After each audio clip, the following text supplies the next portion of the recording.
Okay, my bad. Y'all can hear me now. I had it on mute.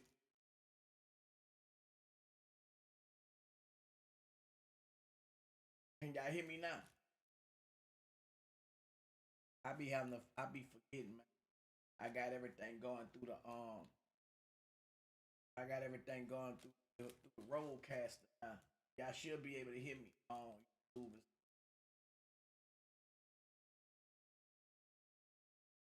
Alright. So we talking about the music business, and I just was saying like how artists, when they first get a situation with a record label, the artists be wanting to, you know, be loyal, show that they grateful.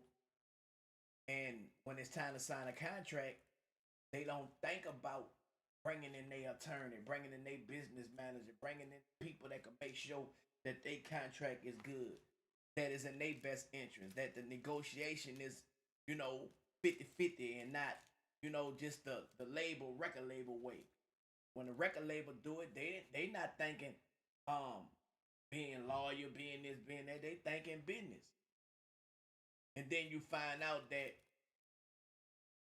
it be what it be, and now you like, damn, I ain't get paid. Some people don't even get no advance check, but they got expenses. The record label probably go to a distributing company who giving them a check. Man, I need 100,000 for studio. I need this for that, this for that, this for that. All the while building up expenses on your tab. The whole time you ain't see no advances. You ain't see no money, so you don't know where nothing going there. All the while you just thinking that your money is being put behind your music. And then when it don't sell, it don't work out like it's supposed to be. Everything is on you. The blame is on you. You know what I'm saying? Yeah, you can get your money from your publishing, but the label own the master. So they can do whatever they want to do with it and keep saying that you're in the red. But as an artist, you have a right to audit those books to see where the money went that you are being charged for. Because they got to keep a record of, okay, I got this money for this money for that, this money for that. So that's how you find out where the money went. You got to audit the books. You know what I'm saying? And when you do that, then the record label get mad at you. But you should be the one mad because where did all these expenses come from? I ain't getting no royalty check. I ain't getting no advance check. I can't get no tour money, no merch money. You just want everything. They got record labels that does that, bro. And when you learn the business, they get mad at that. The whole time they jugging you. So the music business to me is worse than the streets, dog. Because if you a person that come from the hood, you playing by street rules, right? So you don't believe in snitching and telling. So I don't want to file no lawsuit because to me that's snitching and telling. Feel me? That be our mindset. But the whole time, the record label playing all kind of penitentiary games, bro. And they juicing you. You see them in the big mansions. You see them in the big fly whips. You see them with all the jewelry on. That's the artist money. Yeah, you give the artist an opportunity, a chance, but you wouldn't have gave the artist the opportunity, a chance, if you ain't felt like you could make some money off of that. Be the first thing that they'll say, man. You ought to be grateful. We start off being grateful, but being grateful don't mean that you gotta take my money. What I'm gonna be grateful for, and I don't got nothing to be grateful for. What? Cause I signed with you? Yeah, they look good, but where my money at? And you ask every artist in this industry, bro. 9 times out of 10, they gonna say they ain't received no royalty check. Because if they give you, let's say $1 million, right? And just say, for instance, $1 million came in, right? But you only get 10% of that $1 million that came in. So $1 million ain't come in for you. You only got 10% of that million. 100,000. But you don't get that 100,000 because you owe the labor $1 million. So they got 900,000. They get 90%, right? They got the 900,000 plus your 100,000 because you still owe $1 million. So that 10% don't come to you until you get them they million. So you gotta pay them the million plus interest that they advance you allegedly out of your 10%.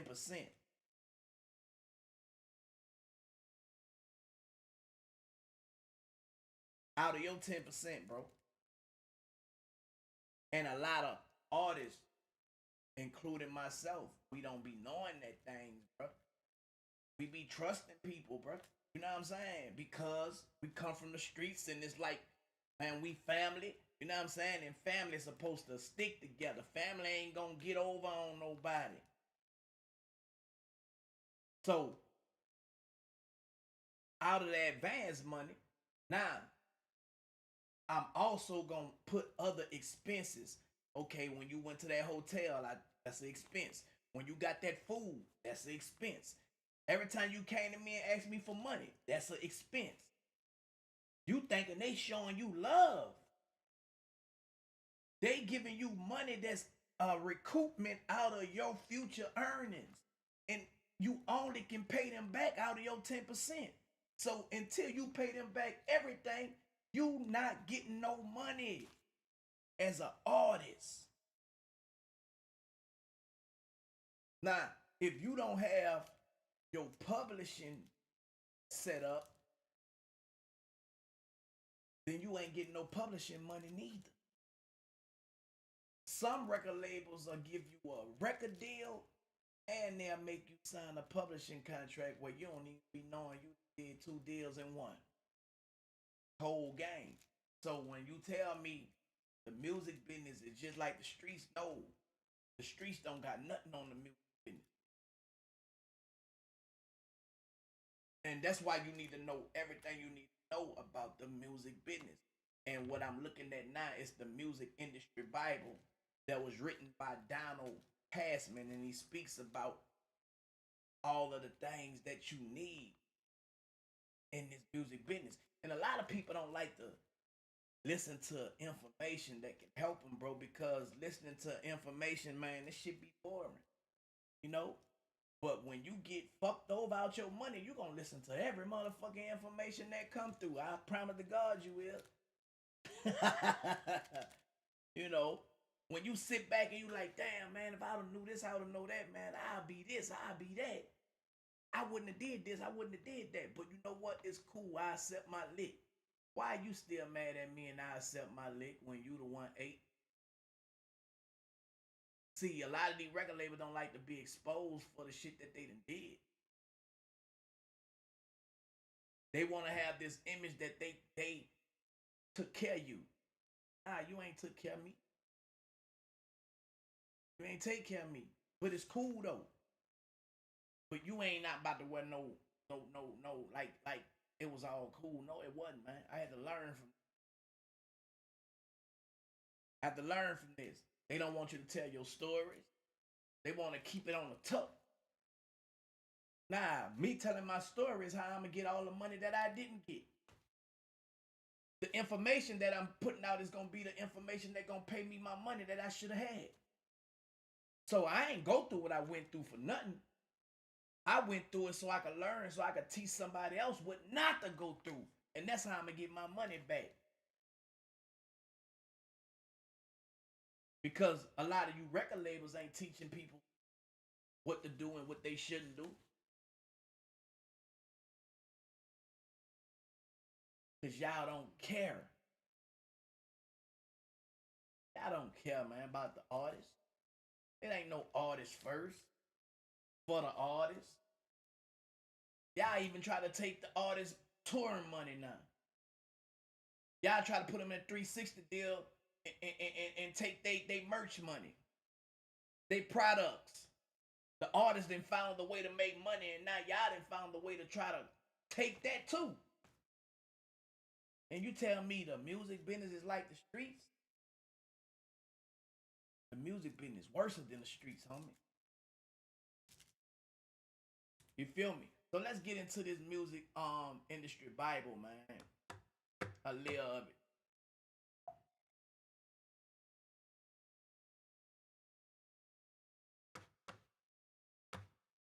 If y'all tuned in to my YouTube, my Facebook, my Twitch, my Kick, my Twitter, y'all able to see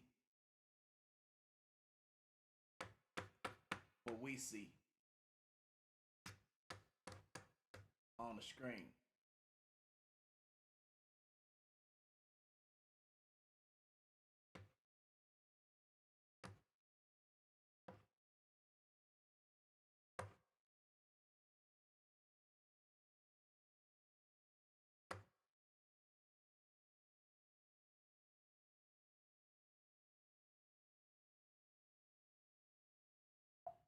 Hold on, why we ain't hearing it? Around the business side of it as well, and I always loved listening to music as well as playing it. I played in bands when I was in college and law school, and so I was always around it, but it became very clear I wasn't going to make a living as a musician. And I pretty much gave it up as treating it like one of those childhood fantasies, decided I was going to be a serious tax lawyer, took a lot of tax in law school, but then when I looked for a summer clerkship, I saw this sign that said entertainment law for one of the firms, and I thought, oh, I've never heard of that. That sounds like everything I always wanted put together.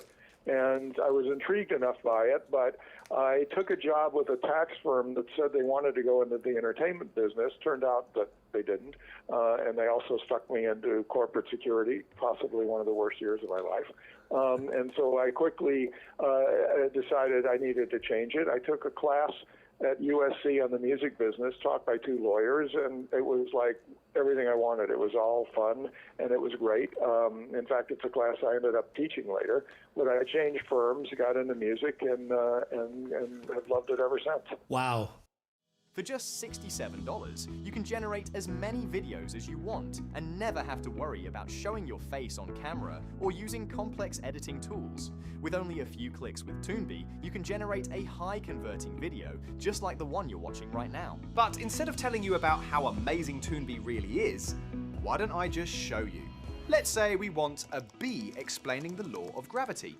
Just paste it, as strange as it sounds, and boom, in 1 second, you have everything created. Let's say... That's so exciting. I mean, what year was that you got into music? 1972. Wow, okay. So an interesting time in music. I mean, that was kind of the period when, you know, the whole corporate element of major labels was being formed. WEA was being formed, I think, the year or two before. You know, they I guess corporations recognized the power of youth in that particular era as far as the record business went. And albums were the leading format of music. Yes, vinyl albums at the time. That's were just beginning. Yeah, absolutely. Hey, Don, this is Eric. Thank you so much for joining us. We're so honored and privileged to have you on here. I wanted to ask you, in 1991, you literally wrote the book, All You Need to Know About the Music Business, that has become the industry standard and what some have called, you know, a Bible for artists, songwriters, musicians, music business professionals, as well as, you know, music business students everywhere. All that have been using the 10th edition that have just come out since it was published. What inspired you to write the book originally? Well, first of all, thanks for the nice words, Eric. Oh, you're welcome. It actually came out of the class at USC that I taught, the one that I originally took from those lawyers and then ended up teaching. After I taught it for about the third year, I suddenly realized that my class notes, the outline for the course was the outline of a book.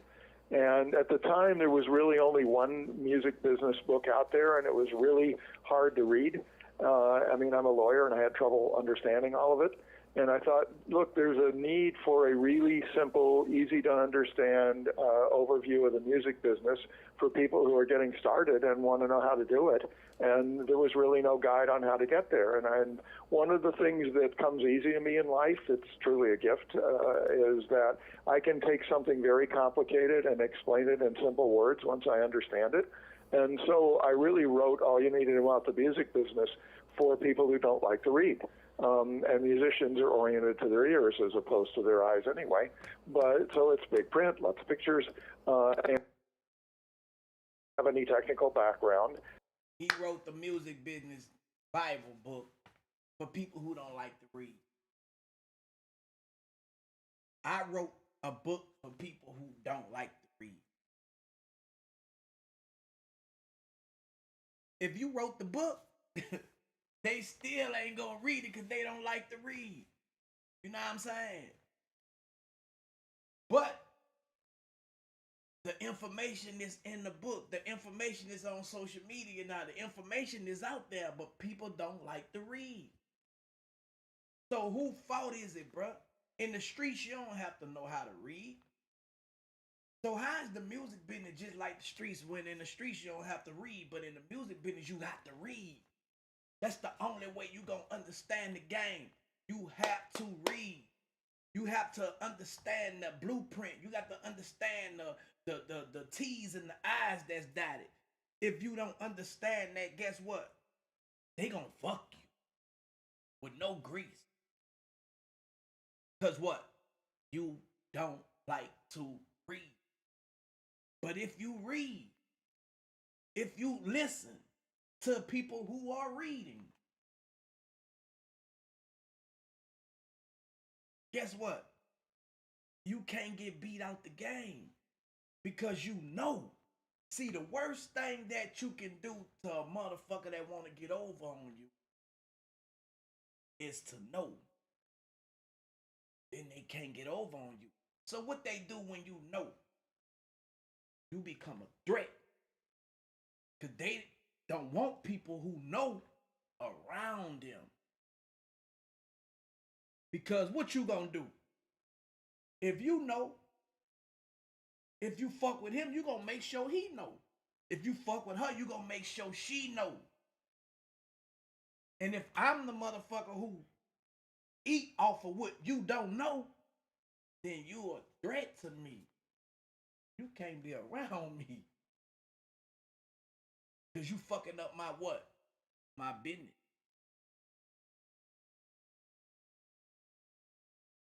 Because my business is getting over. My business is eating off of what you don't know. I don't know no other way. The only thing I know is to get my fancy lawyer to make this shit work in my favor. I know that much. You don't got no fancy lawyer to read for you. So guess who gonna get the money? The motherfucker who got the information. And when push come to shove, you didn't see them read no information. Guess what they gonna say? I ain't no neither, bro. These people over there, they knew everything. But you hired them. So how the fuck you ain't know? You knew to hire the people that did know. But some people not gonna think like that. They gonna be like, you know what? You right, bro. We ain't know. You ain't know neither, bro. I ain't know. But he knew to go get somebody who knew. See, that's how Henry Ford did. Henry Ford ain't know how to make the V8 engine, but he knew to go get motherfuckers who did. And he became the motherfucker known for making and creating the V8 engine Ford. He was the motherfucker that got rich and had motherfuckers working for him. See, you can be the motherfucker who accumulate the information or the motherfucker who have the information. But you need the information. You need the information, dog. Information is key. Knowledge is power, but it only become motherfucking powerful when you use the knowledge that you gained. Any motherfucker with information and knowledge and know how to use what they got is a problem. to a motherfucker who like to get over on people.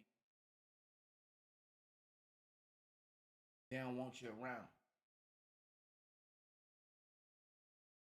It's written just in a very simple, sort of straightforward style that I thought was essential for musicians to understand and make smart choices about their careers. I mean, you know, you certainly did. I mean, I have a first edition of the book that you've signed. We both do. Yeah, Not signed, mine's, but I remember coming to your office where, you know, where Amoeba is now, and you signing it for me. And I remember it was right when it came out in the 90s. And, you know, that was such an interesting time in the business because, you know, CDs were what, 4 or 5 years old at that time. I mean, it was a whole different business. And I think one of the most fascinating aspects of your book, being an educator myself and using your book in my classes over the years, is that, you know, like you said, you have really been one of your true gifts as a writer is that you are able to take these very complicated, you know, elements and distill them down to where people can really understand with your analogies and your references and examples, complex, you know, permutations of the business and calculations of royalties and so forth, and really make sense of it. And, you know, you have evolved the book over the years. And I'm curious, you've just recently released the 10th edition of the book. And I think it's fair to say, Don, that this is your most radical and comprehensive update of your book since you've published it. And I'm curious, what facilitated such a dramatic update for you for this particular edition? What do salespeople hate more than anything in the world? CRMs. Yep. Well, Monday CRM, it's the opposite. It's just different. Well, the streaming phenomenon has completely changed the ecosystem of the music business. I mean, radically changed. It doesn't sound like it on the surface. It sounds like, okay, just another way to deliver music. But let me just talk a little bit about it, and then I can tell you why the 10th edition of All You Need to Know About the Music Business was the most radical change. Ever since the music business started, we're talking way back in the 1800s, it was always monetized by selling something, whether that was sheet music for your piano, whether it was piano rolls, whether it was wax cylinders. It was always sold an object. And it didn't matter to the creator whether the object was played once or 1,000 times or never played. The creator got the same amount of money for each sale, because that was that. Today, sales have become less and less relevant. Streaming is over 80% of the business, according to at least in the U.S., according to the most recent. A lot of people saying streams have messed the music business up. No, it didn't. No, it didn't.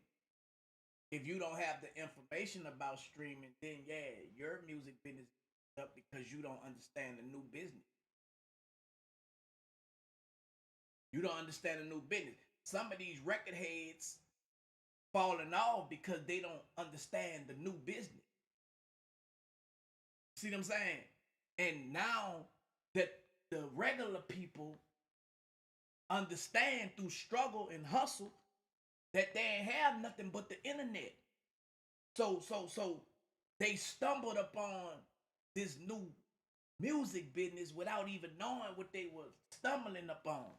And they crack codes on how to go viral. They crack codes on how to get their music to stream. They crack codes on how to get things done without the motherfuckers who were stealing.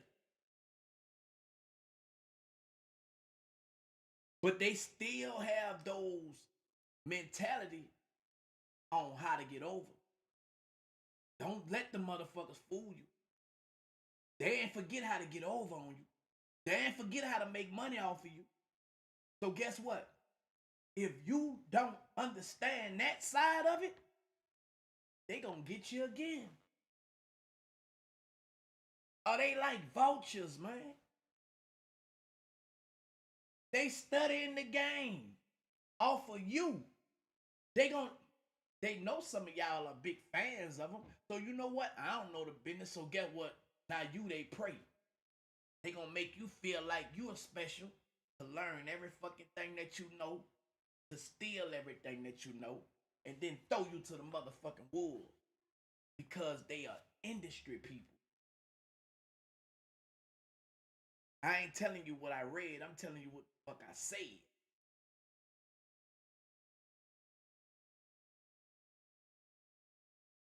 Why you gotta be sharp? You gotta be sharp in this shit, man. Cause it's still some money in the music business. It's just a different way of how to get money. That's all. That's all. You hear me?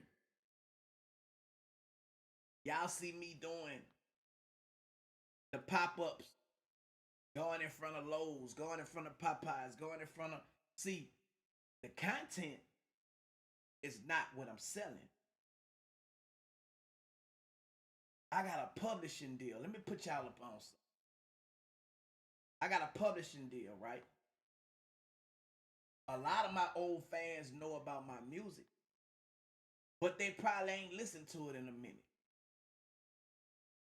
So, if I'm doing things that getting attention, that means a lot of eyes is watching. Their ears might not be listening, but my fans are attracted to where the attention is at.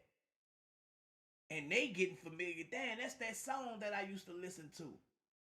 So the first thing they gonna do, I ain't gonna buy no CD. Let me go stream that. I like that song. I used to like that song. So now I done created a demand again. I done created wave again for my old catalog. I could get a publishing deal. I could renegotiate a publishing deal, get a bigger advance, and receive royalties because my music is streaming again. All because I created a way for that music to start being motherfucking streaming again. For free.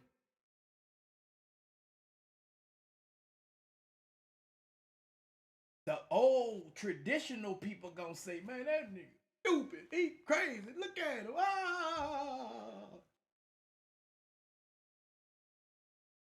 That's why they don't know how to do what they need to do because they stuck 20 years ago. We don't do it like that no more. We have to dance to the music.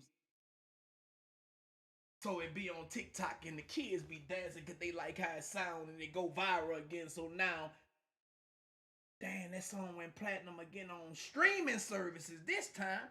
Okay, it went platinum from vinyls and CDs, but now the new format is streaming. It went platinum again.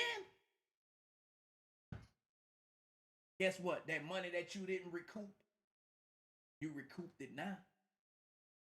Now, since I recoup my money, let me get my percentage of the money that you owe me going forward. I'm out the red now. Come on, man. Y'all catch up, man. Giving y'all game without telling y'all too much. An RIAA report. And that means that in streaming, the way it's monetized is completely different. What happens in streaming is that the services every month collect a certain amount of money. How they don't got no money in the music business if they collecting money every month? If your music is streaming.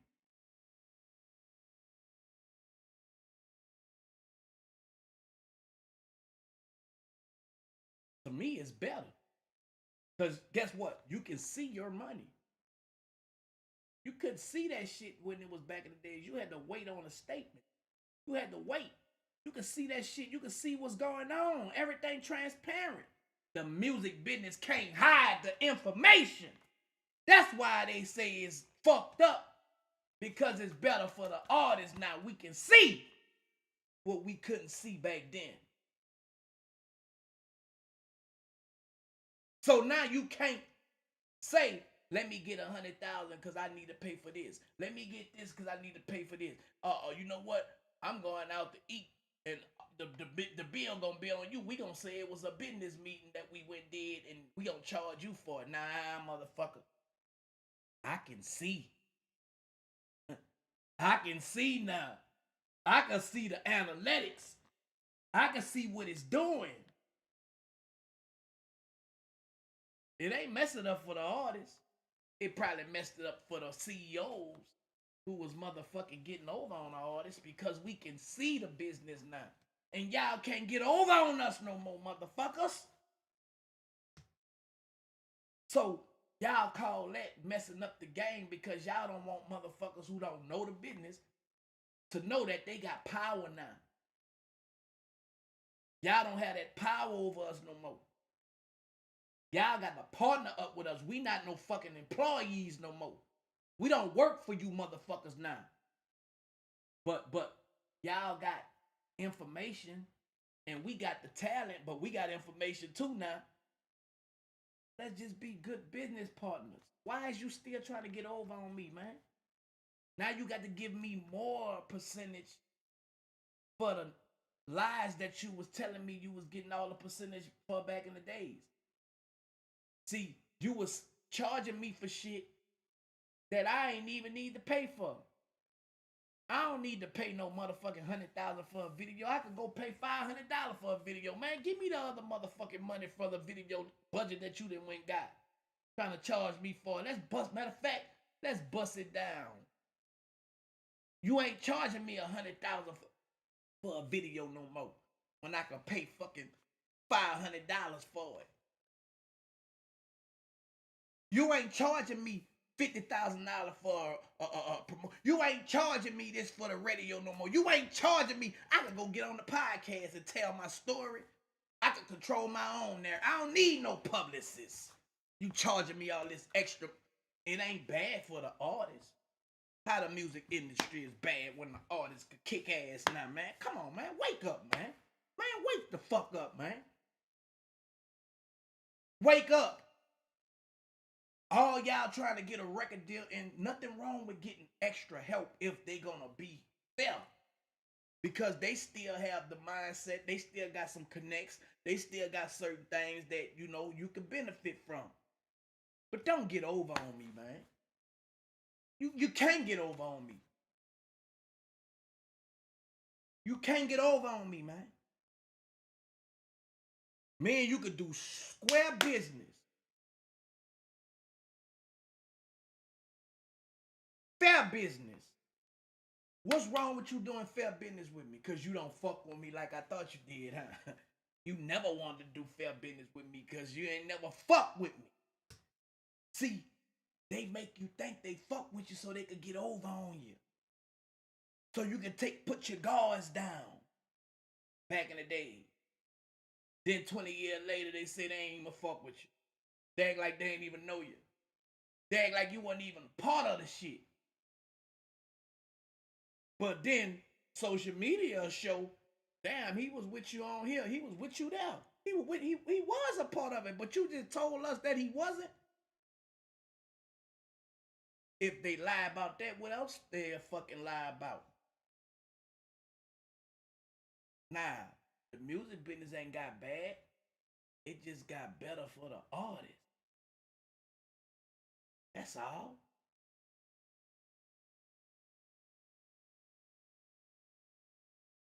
They collect their subscription money and their advertising money. That goes into a pot. Then the pot gets divided based on how many plays each song got. So, for example, if your song got 1,000 plays out of 10,000 total plays from everybody's songs, you'd get 10% of the money, right? Well, that doesn't sound like a big difference, but let me drill down and show you why I think it is. First of all, there is a finite pool of money every month. There's only going to be X dollars. It doesn't matter whether there's an artist that brings records and people into a store to buy their records, which could mean a lot more money that month because it's a big release. It doesn't matter. It's going to be the same amount of money. So the game is, how much of it do I get and how much of it do you get? And for the first time in history, the more I get means the less you get. So there's only so much of the pie to go around. And the more I get, the less you. And that's what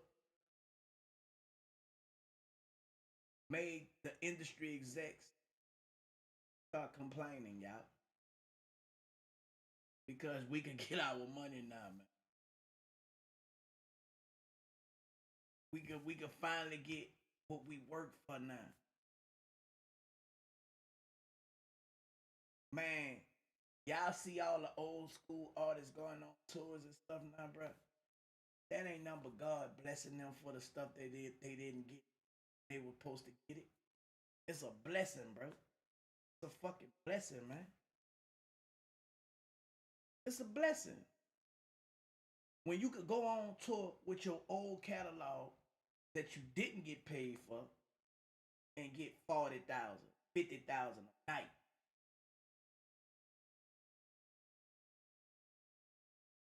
That should be easy to do. Ain't no motherfucker should be trying to stop no motherfucker from eating. Because you ain't getting, the money that you getting right now, you wasn't no way getting that back then. Unless you just a greedy individual trying to stop another person from eating. Right? And a lot of people doing that. For what, man? Why is you trying to make it like a person did you something to justify you trying to take their money?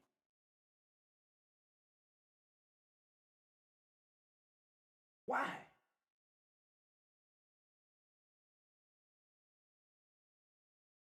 And the music business is just like the streets. Nah, you couldn't do that in the streets. You really can't do it in the music business. But you probably could get away with it in the music business because everything is transparent and it'll be obvious.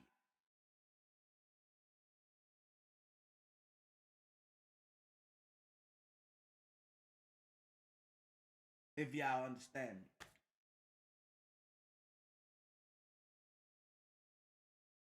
It's a dirty game, bro. With a person that's greedy.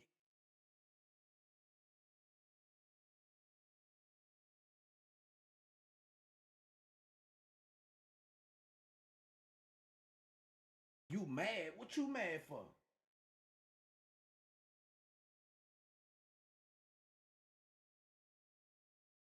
Music business is motherfucker. Listen to him. Competition is now for listens as opposed to sales.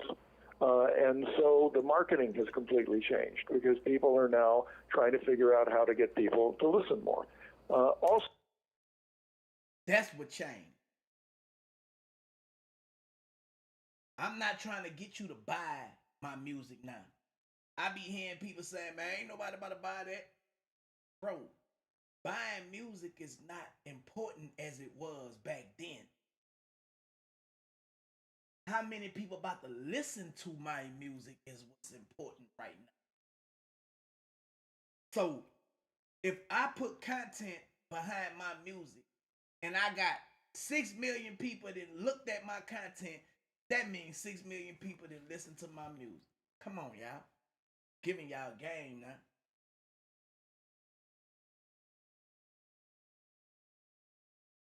I'm giving y'all the game. See, they want y'all to focus on them first week sales. That shit ain't important no more.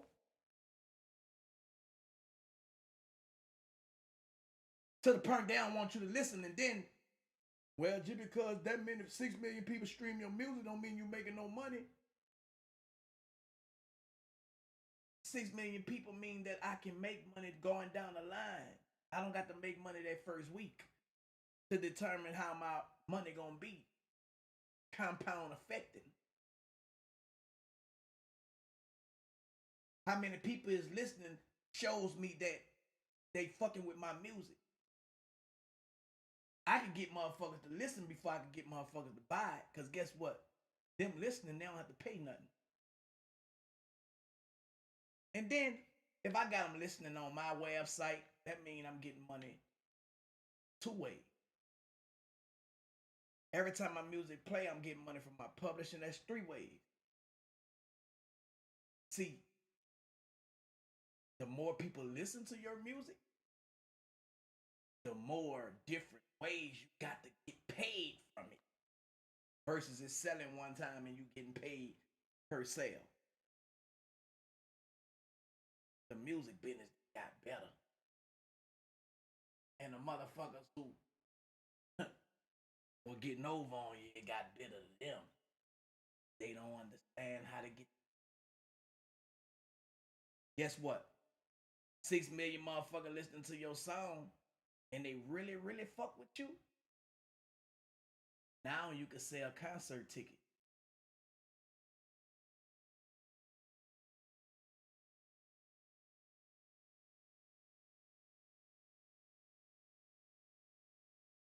Come on, man. A motherfucker not listening to your music? Why is you going on tour and nobody ain't listening to that bullshit? Oh, you trying to force people to listen. They're going to be looking at you stupid than a motherfucker. They don't like it.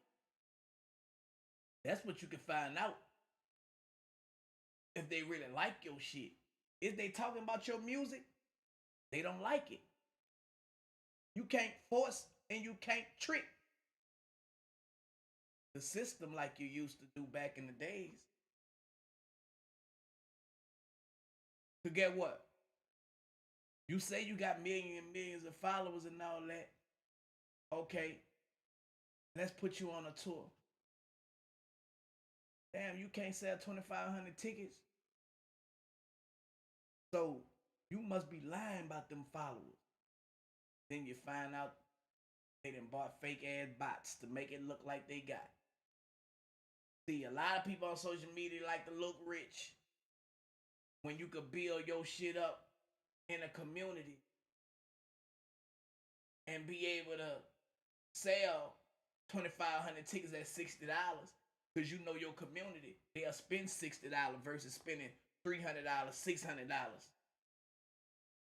See, that's, you get to learn your people as you go.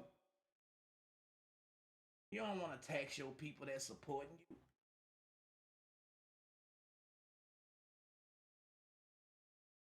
As you build your community, you know what your people gonna do and what they not gonna out the gate.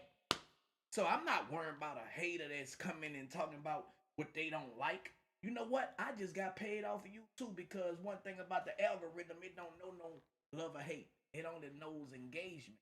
So you just add it to what I got going on. Organic. Guess what? I could go get a sponsorship off of your hating ass comment.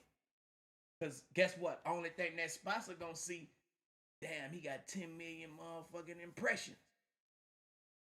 How much you gonna charge me to put this mug in your content that you're doing for a whole month? Or this bottle of Callaway Blue Water when you go live for a whole month? There's more ways to get paid and you got control over it now. How the music business is bad now, man. Not for the artists, it ain't. Shit. It gave us more power. So when I went to a record store, I could buy more than one record. And in fact, a big seller would draw in people and I might buy somebody else's record I hadn't planned on buying. But when I listen, I can only listen to one song at a time. And when I'm listening to your song, I'm not listening to somebody else's. So therefore, it's a completely different calculus in terms of how do we market, how do we monetize, and how do we change it around. So the book, All You Need to Know About the Music Business, took a massive rewrite to restructure and show how this works. I mean, even things that were simple you might not think about, like in the chapter, the CD royalty was the first thing there. Well, now it's stuck in the back because it's becoming completely irrelevant. It's also changing the way that artists deliver product. Albums may be disappearing. People want to deliver much more than an album's worth at the same time, particularly in the rap and hip-hop world, or they may want to deliver only one or two tracks at a time and spread it out. So the whole industry is evolving, and it was a serious challenge to try to corral it. It took 4 years instead of the usual 3 to update this book, just because it was such a moving target and so much more complicated. Yeah, that was my next question, was how long did it take you to do this rewrite? Because I imagine it had to have been massive. It took about 4 years. Normally, I go 3 years between editions. Wow. But never before have we had that much of a radical change. Right. And it kept changing while I was writing it. So I thought I'd have a handle on it, and it would slip out and turn around and nip me. Don, let me ask you, based on that, what you're saying and the extensiveness of the rewrite, what kind of feedback have you gotten from people who are using it, especially, using it as a teaching text? I mean, you did the update, I believe, in October. It was released in October, November. What's been the feedback so far that you've received? Well, the feedback's been good, as particularly compared to the feedback I was getting before then, saying, my students are kind of getting impatient with your book. And I said, you know what? I don't blame them. It's embarrassingly out of date. I said, all I can do is tell you to hang on until the new edition comes out. But so far, the feedback's been positive, that people think that it lays it out clearly. That's fantastic. I wanted to ask you, there are now several foreign versions of your book as well. How does that work? Do you apply the laws of the country to the text? Yes, is the answer, but I don't do it myself just because I'm not an expert in those laws. I have co-authors in the UK, and I have a co-author in Germany.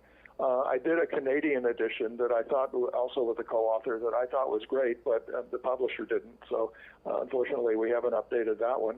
But it's basically, I do it with a co-writer in that territory. And are they attorneys themselves that are familiar with Yes. the laws? Okay, gotcha. Yes. Don, you just spoke extensively about the reason why you took 4 years to develop the new edition, which is the 10th edition of your book. I'm curious, the move from... And another thing, now instead of you having to wait on the record label to give you a statement, you get paid directly from YouTube, Spotify, Apple Music, ASCAP, BMI, SaySac. You know what I'm saying?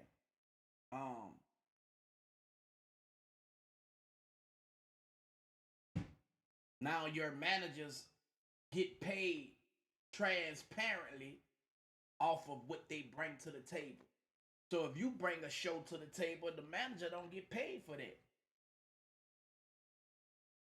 Manager might want anywhere from 5 to 20% of whatever they bring to the table for you to get work off of. You know what I'm saying? You don't have to wait 60, 90 days to drop your music. You can wake up in the morning and be like, man, I'm about to drop this shit. Get online, create a controversial moment, promote your music however you do it. Bam, build some buzz behind it, and bam, you could drop an EP. You could drop an album. You could drop a single.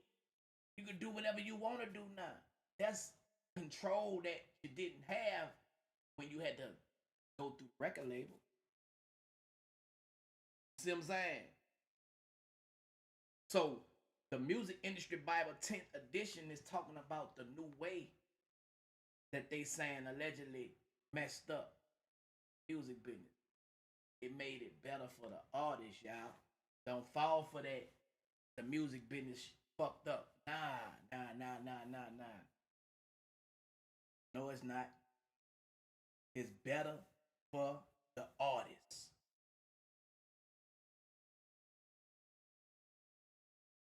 See, when you don't do what the music business wants you to do, what they say, we gonna cancel him. So now all those millions of fans that you allegedly had, since you made the powers that be mad, when you drop your album again, they say it flopped. Now, you built your fan base and built your community. Your people rocking with you when that bitch drop. They about to go listen to that shit. They can't control who listen to your music. So get what? Them million fans you had last month, you probably got more this month.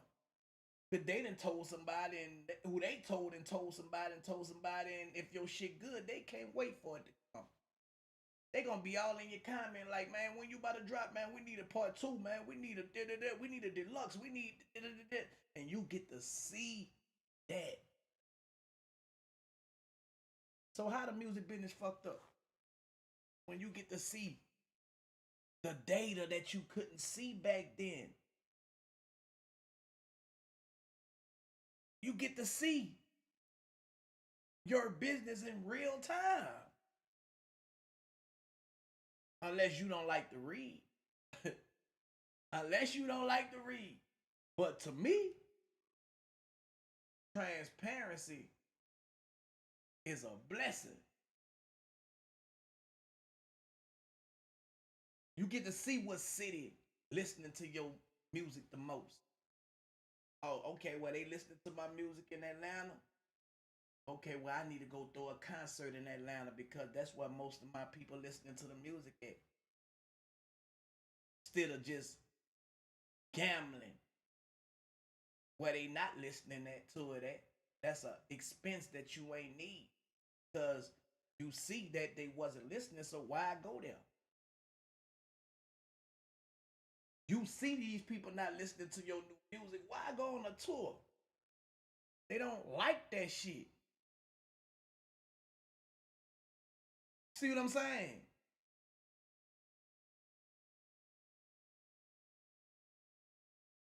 I guess what I like to call the copy model to an access model or streaming. It's been one of the most revolutionary changes in the music business.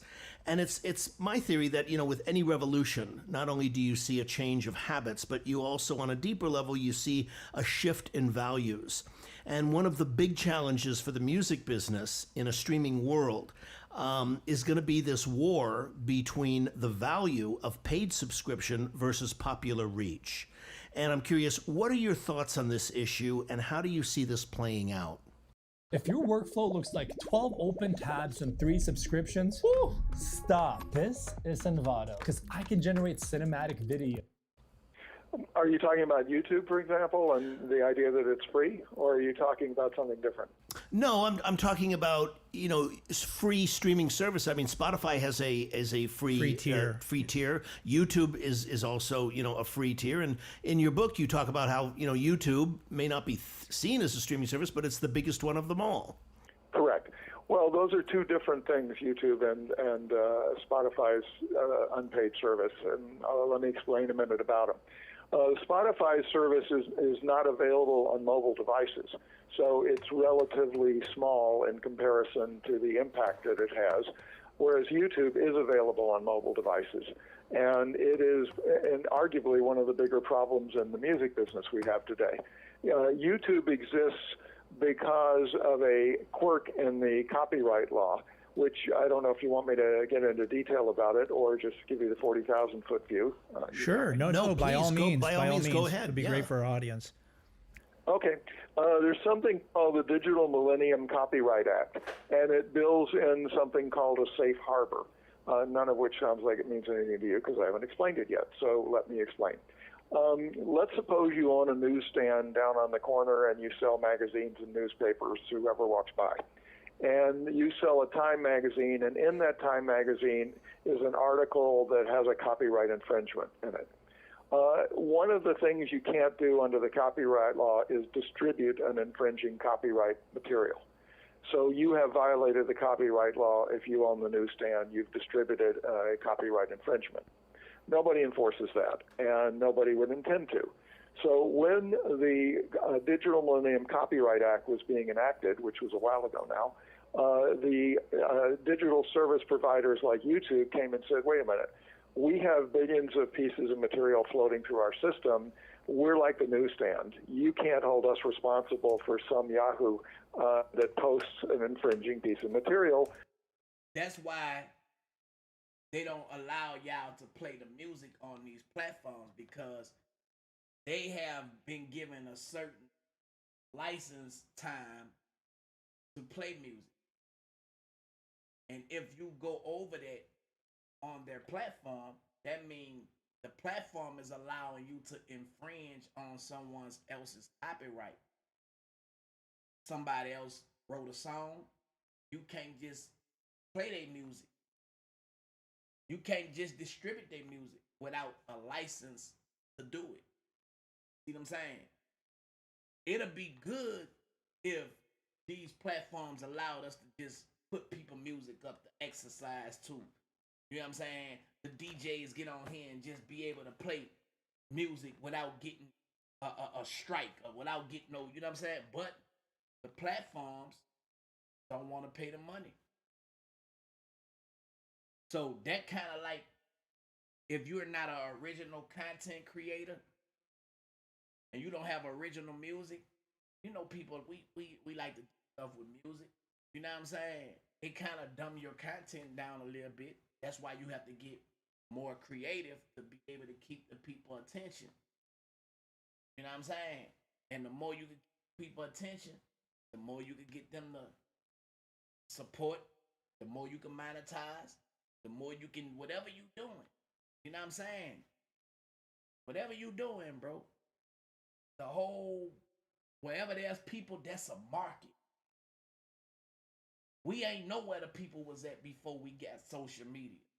We had to depend on the powers that be to take us to them people. We don't got to depend on them no more. So when you got certain platforms and y'all hear about people, man, they selling our data. They selling what you like, what you don't like.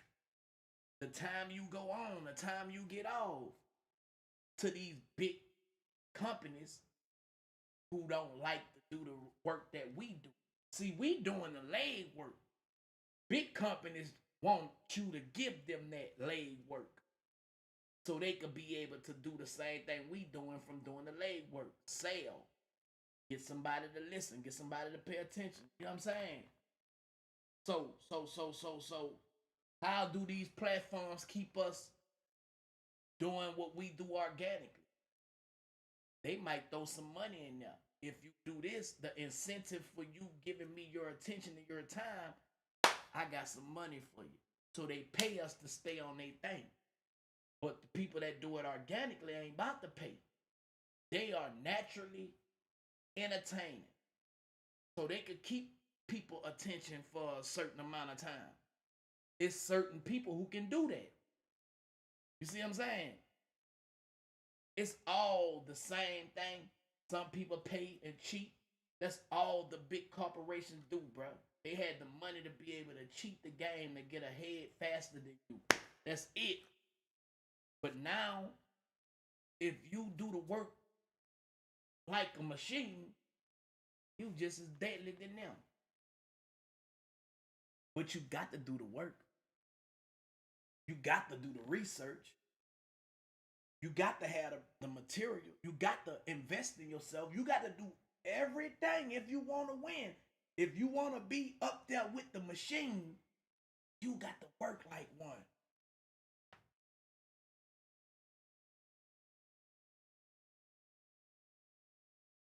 And guess what? You don't have to have all this money to work like a machine. You can have the information and work like a machine without no money. Think and grow rich, man. But then when you start making money, make sure you take some of that money and invest in yourself. So guess what? Now you really operating like a machine because you got the technology that the machine got. And you become a bad motherfucker. So when that machine trying to tear you down, they can't.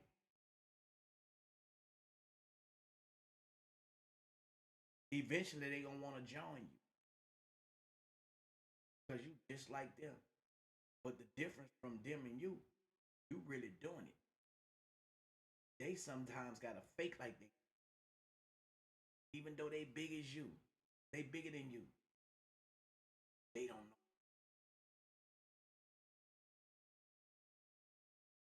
They got to keep their image. Like they know what's going on. They don't know. And you know why I know they don't know? Because they hating on me.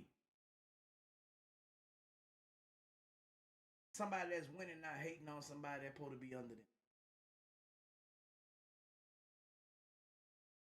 Somebody that really winning want to partner up with another motherfucker that's doing the same thing that they doing. They ain't, especially if you're not the competition. I don't want to make you out of competition or make you to be an enemy. if I'm really winning. Nah, man, let's put this shit together. It's all kinds of scenarios that could come from that, y'all. I'm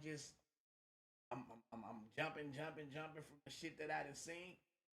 You hear me? Some shit I done experienced personally.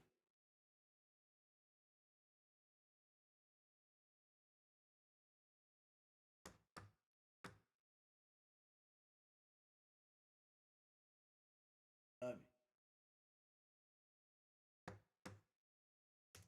Unless we get a notice saying, hey, this is infringing, in which case we have to take it down. Then if we don't take it down, it's infringing material. Right. That sounded great on paper. What happened, though, was that YouTube users started posting all kinds of songs, without the consent of the record label. And they would send notices and say, take them down. YouTube would say, no problem, and take them down. And the next day, 3 more people would post it. So we had this whack-a-mole game where they were sending out literally thousands of notices a day. YouTube was taking them down. The users were putting them back up. And then YouTube came in and said, tell you what, guys, you can keep doing this and get paid 0, or you can make a deal with us and let us do this the way we want to do it, and we'll pay you the same percentage. See? They threw the money in the game. Because either I'm going to do what I do and make you work hard, or I'm going to follow the rule because you paying me to follow the rules. That's what the majors wind up having to do. They got to play ball with you. Y'all ain't even get that revelation, man. They got to play ball with you, man. Because you ain't backing down. This motherfucker like a mosquito. You got to be like a mosquito on the motherfucking skeezers, man. Don't stop working. When you stop working, then you ain't a threat.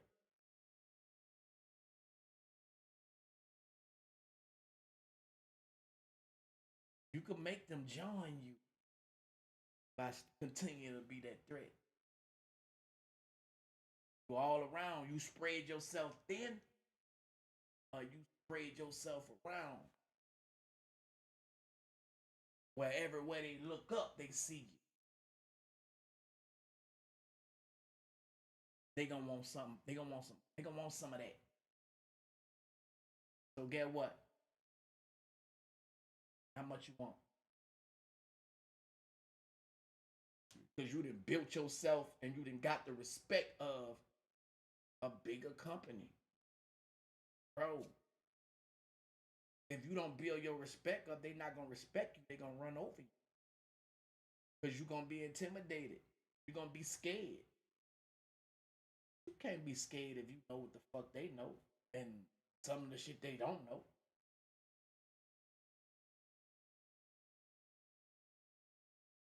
And how do you get the information? Either you get somebody that got the information, or you accumulate the information yourself. And you exercise the information. Don't just get the knowledge, get the information, and don't use it. It don't do you no good just to say, I know this. You got to do what you know.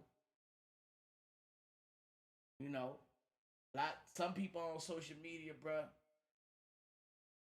they are like an employee, a worker. And some people on here using it as a tool. You know what I'm saying? They are business partners with the corporation.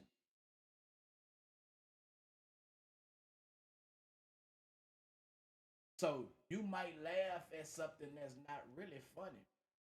The funny part is you don't even know what's going on. Because you wouldn't be laughing. You'll be trying to do what I'm doing if you knew better. That's why I be sitting back. I be tripping. I be like, damn, he really don't be getting it. They really lost. They really think I'm sitting up here doing this shit for nothing. They really think I'm sitting in front of a motherfucking computer and I done bought all this motherfucking shit and for my health. Man, this shit paying off, man. Look at my motherfucking plaque, man. Shout out to YouTube, man. That's because I work. This the social proof for my YouTube, bruh. I didn't pay for this. I put in work for this. Organically. One person at a time. One person at a time. So laugh all you want. I'm building. I don't have to get there fast. The race is not given to the swift. It's given to the one who can last the longest, man. You gonna get tired running fast. While I'm just sprinting. And when you start to rest it, I'm passing you up. Because I didn't waste my energy. I took my time.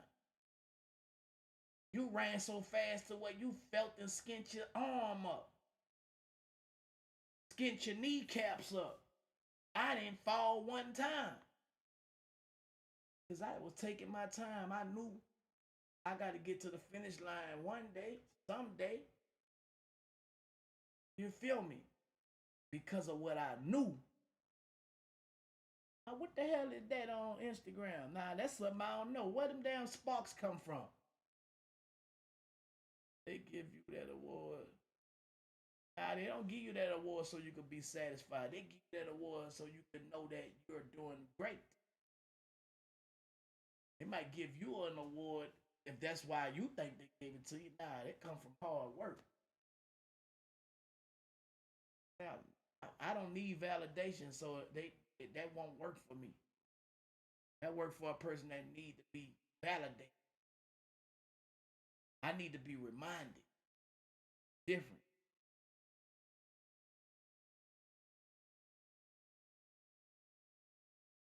But you saw that? I don't know where that come from. The little sparks. What I said something on Instagram that I'm giving the game. I just saw some sparks. Y'all never seen that before on Instagram. I don't know. Fireworks. You know. People see people on TikTok.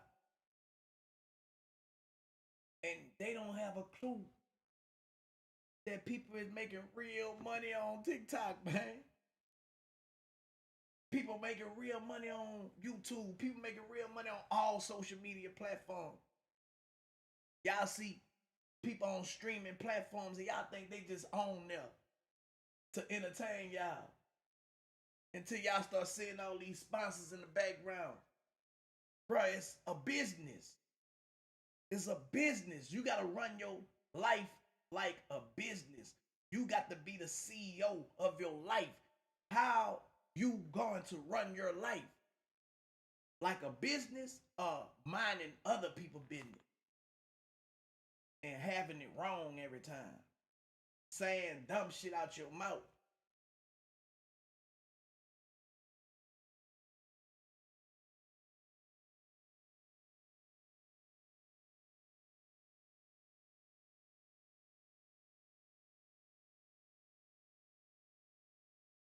Like, people that say dumb shit out their mouth, I feel sorry for y'all, man. I ain't about to go back and forth with y'all. I just block you. I heard somebody today say don't block the haters. Sometimes you got to block them. I block them. Because if you allow them to get you out your character, then you might get hit with hate speech. So now, on your social media that you making money off of, they didn't ban you for 7 days. Now your business went down because you didn't let somebody get you out your character to do something that's against policy unconscious. So if you feel yourself responding about to react to bullshit, you do what they gave you tools to do. They gave you tools to restrict or block them. That'll save the day. They gonna remember you. You ain't gonna remember them. Sometimes you got to get the mosquito and the fly out of there. Simple. that the other digital service providers are paying you. So the companies all chose to do that. However, two things. Number one, YouTube is the only one that gives a free service on mobile. So they are directly competing with the paid services like Spotify and Apple on mobile, and mobile is where most of the music is being consumed. Number two, YouTube's advertising base, particularly the way they compute it when it comes to... Now, that was before he wrote this book, because now Apple Music is on mobile. Spotify is on mobile. Everything is on your phone now. Because they getting it. Your phone is the most consumed thing in the world by people. If you got a business and it ain't on the phone being advertised, you missing out a lot of engagement, a lot of money, a lot.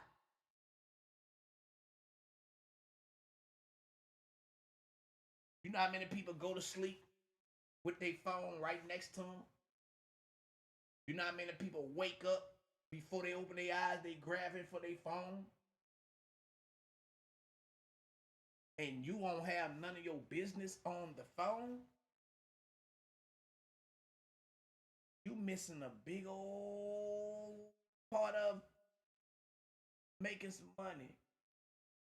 If you a businessman, a businesswoman, you gonna make sure that phone is got your products or anything.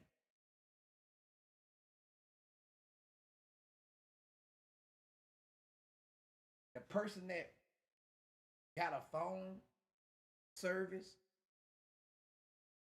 is making a lot of money. If Apple, just gonna say Apple. Boy, you not much money, Apple. That's a good investment to invest in if you want to invest in stocks. You just Apple stocks. Guarantee you gonna, make some money. And guess what? You can invest Apple stocks right from your what? Phone. It's a no-brainer. You can do everything from this thing, man. Everything. This is a bad motherfucker, man. Now, some of y'all got a phone to do what? Be in everybody else's business.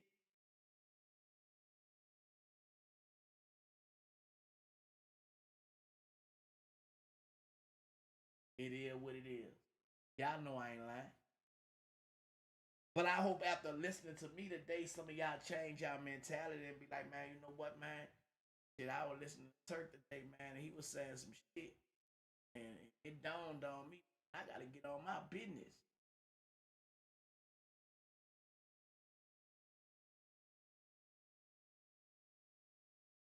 And you don't just have to be doing music.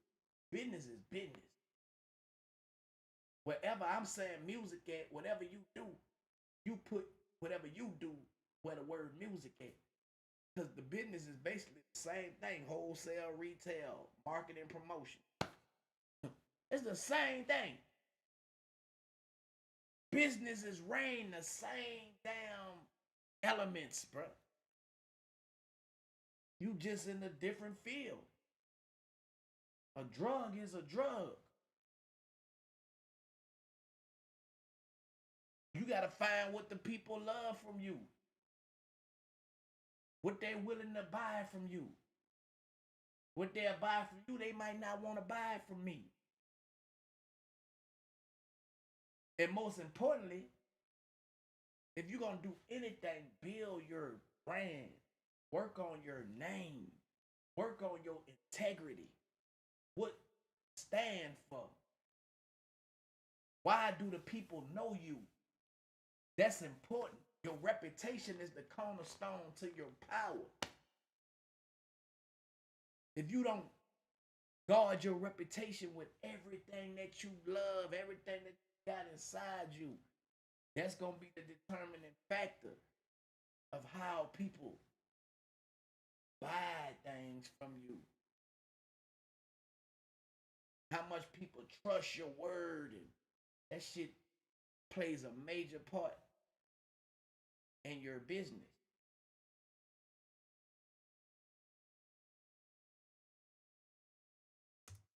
Allocating to a particular product is much, much less than you're ever going to get from a subscription. And I believe, but I'm not 100% sure, it's less than the paid ads that go through Spotify, but that may not be true. But the difference is that it's a much bigger scale. And so YouTube is delivering essentially for free what the other services are charging for. And if you're at all cost conscious, as a lot of kids are, they're going to get their music through YouTube as opposed to the paid service. Okay. Don, let me ask you, do you feel that the music industry is in a healthy place today? I think it is getting to a healthy place. It is certainly healthier than it was. It's having double-digit growth. But to give you a comparison, it is only about 60% of what it was in 1999, which was the peak of the recorded music industry. Right. Interesting. Do you feel that we ultimately will surpass that? I do. Looking for an easier way to get that LLC next to your business name? Say hello to Taylor Brands. Just go to their site. Only a person who knows what the music business is doing can be assured that it's not fucked up. It's better. And like I say, this was 3 years ago when his book came out. Come on. Time don't wait for nobody, bro. Time don't wait for nobody. That shit go by so fast. Some people sitting down waiting. Man, when the time right for this, man, the time is right now. Every second is the right time for what you waiting on.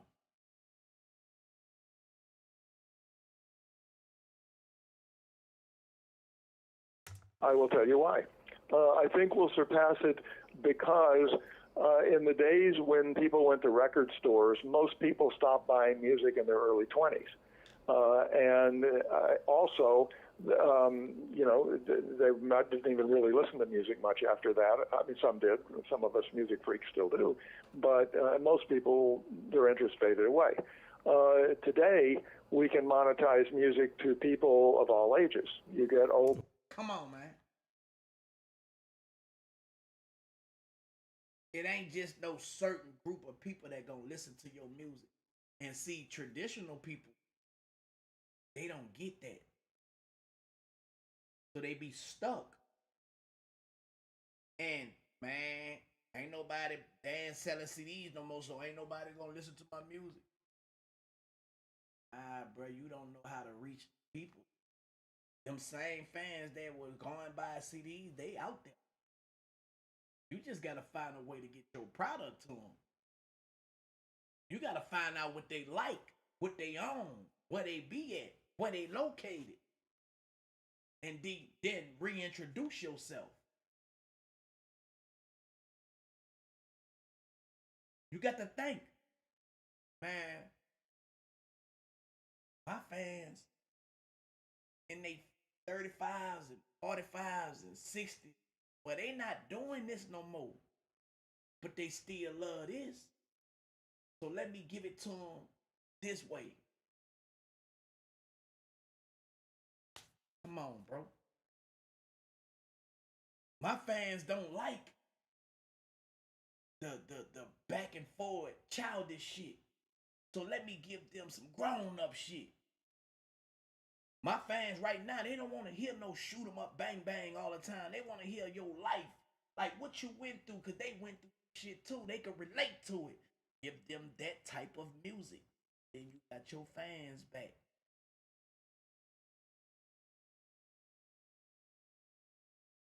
You still acting like you was acting when we were young. People ain't gonna fuck with you. Matter of fact, they don't like you no more. Because you done showed them that you ain't grow at all. These people got married, got wives and husbands, they got families.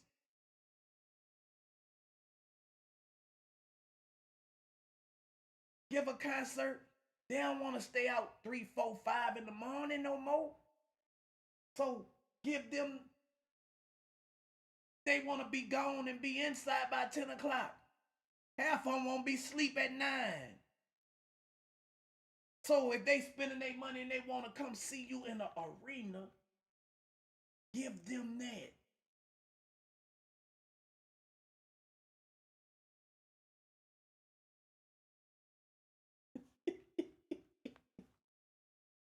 Man, listen, man. Music business got better.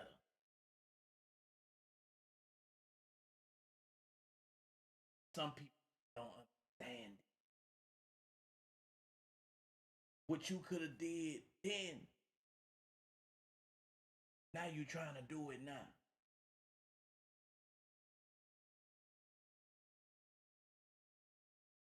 But it then changed to something else. See, you trying to catch up.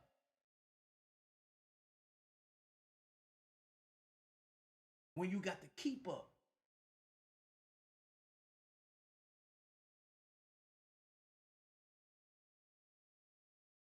People that want to listen to songs from their youth. You get little preteens that are too young for radio that want to listen to kiddie songs. And you get everybody else between. So we have a much bigger potential audience. Number two, in the heyday of the music business, the average consumer spent somewhere between $40 and $50 a year on CDs. Today, if you're getting $7 a month from someone, and it's the headline price is $10 a month for a subscription, but with discounts and family plans, it comes out an average of $7 per subscriber. That's $84 a year. We're way, way ahead of what we were getting from people in the heyday of the music business on a per head basis. So given the fact that there's a wider range of people listening, people that would have never gone to a record store when they existed, and given the fact that we're getting more money from them, I think we're going to be bigger than we've ever been. Interesting. Yeah. Yeah, it's interesting hearing you say that, Don, because, you know, one of the points that I remember so distinctly reading in an interview with you was your whole point about this particular aspect of growth, but the fact that so much of music services today are coming to you bundled from like the phone company or, you know, something else like a cable system, and that, you know, margins and the final royalty rates and things that they pay you are being squeezed. Is this something that you see continuing? Oh, yes. I think that could be a real challenge to the music industry. I would not be surprised to see a day when you pay X dollars a month and you get your music and you get your Netflix type streaming service and you get your cable television and everything in one bundle. And when it comes to that, the music industry is by far the smallest of all those industries. I worry about our clout and our ability to get enough of the pie to make it worthwhile. I don't think we're there yet. I think that it's going to take some time. But I do see that as a potential challenge on the road. Yeah, I definitely do too, because when you're bundling all of those things together, it's interesting you bring that up, because on the opposite side with streaming, I see the same issue. It hasn't emerged yet with the streaming services on video. You know, there's no one that's bundled together, you know, put a cable system together like for all of the streaming services where you can get Netflix and you can get Hulu and you can get all of these things in one system. They're all like a la carte. Everything in that world is a la carte that you have to subscribe to individually. I guess much like Apple and you know, Spotify and Deezer and Tidal and all of the other streaming services are individual as well. Introducing ClipB. Whatever you can picture, you can generate. Want something wild like a man closes his laptop and transforms into Iron Man? I mean, forget even watching it, just... So it's interesting. Well, there's one serious distinction between Apple, Tidal, Deezer, Spotify, and Hulu, Netflix, Amazon. And the difference is that the music services all have the same product, as opposed to must-see type shows on Amazon or must-see type shows on Netflix. Right. They distinguish themselves by having this kind of product, whereas in the music business that hasn't worked. There were a couple of attempts at exclusivity, but they didn't work well. Right. If anything, they drove people to the pirate sites because they were angry they couldn't get the music. Exactly. So I don't think they're completely analogous, but at the same time, it's interesting, as you said.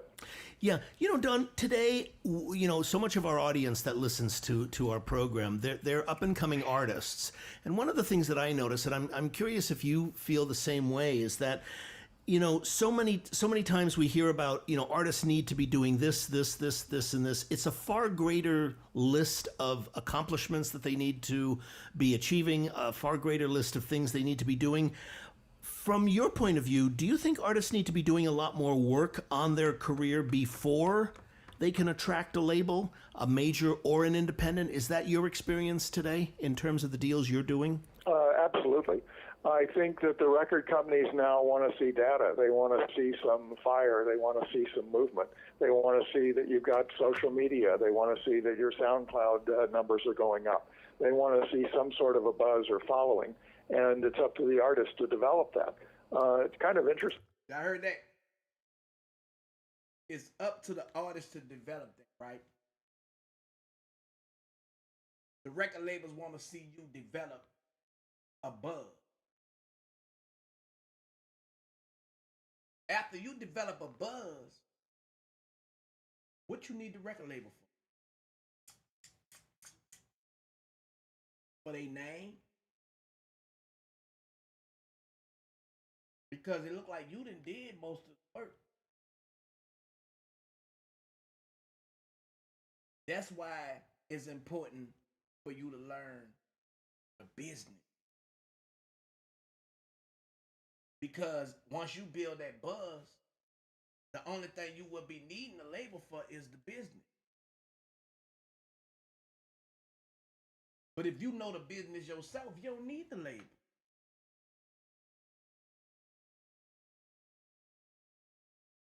Because you done built the hustle, the grind, the marketing promotion. Now you know, they know as well. Now you could go in there and get a better deal, because instead of you getting a artist deal,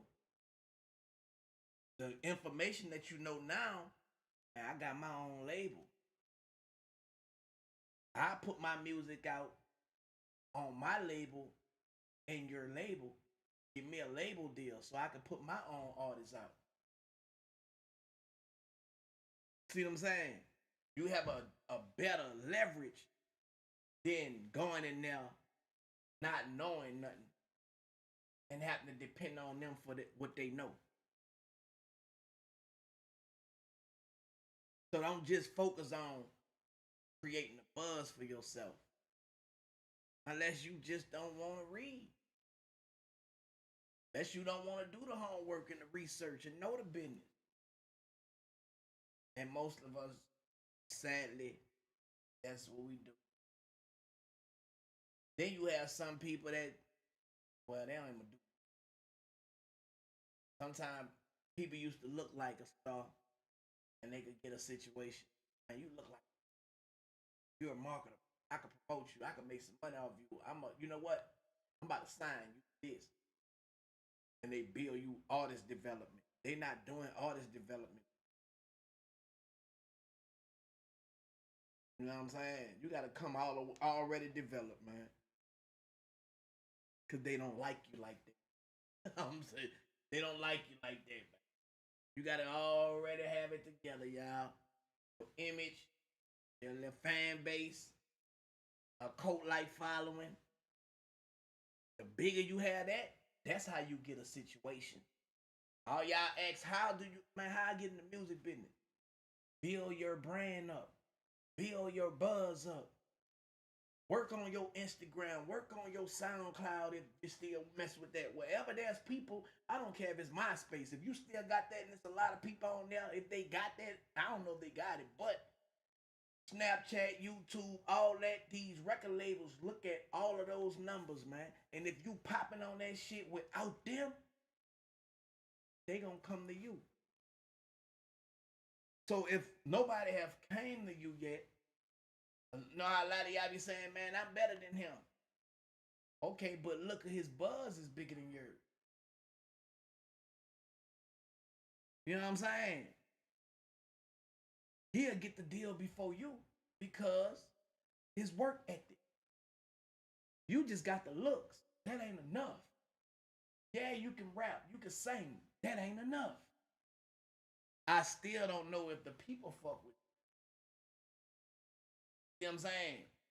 So the advantage is the traffic. The advantage is the engagement. You know what I'm saying? Like, and however you can get people to listen to your music, bro, take advantage of that. Once you got the engagement, you got the eyes, you got the ears, you got something to work with. So ain't nothing wrong with doing collaborations with people as you coming up. You know, some people be feeling like, man, I don't want to do nothing with him. I don't want to do nothing with her. Bro, they got exposure. They got this. They got a platform. Why you don't want to collab with them? You think you too much because you feel like your music sound better. They got a bigger platform than you, though. You'll never make it, man. You'll never make it. They got the people more engaged with them. The people more in tune with them. Yeah, you feel like you bigger than them, but the people not saying that. That's in your mind. Put that shit together, and it makes sense for both of y'all. But you always have them motherfuckers who think they bigger. They don't need you, and until they find out and they start falling apart, then they come tracking your motherfucking ass down. And that's some using motherfuckers. They only want to fuck with you when they got to use you. Because they don't fuck with you. And that's cool. But this what I want. Or fuck you too. See, I don't go down on my price because you need me now. Nah, this is what I charge. It's cool. Let's work. But when you build your shit up, man, you still quote your price, man.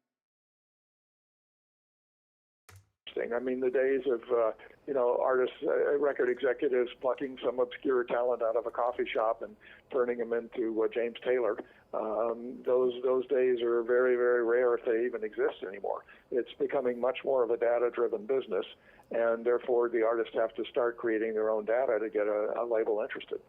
Yeah, I very much agree with that. And your data. I know y'all hear the word data. That wasn't nothing but what I just talked about.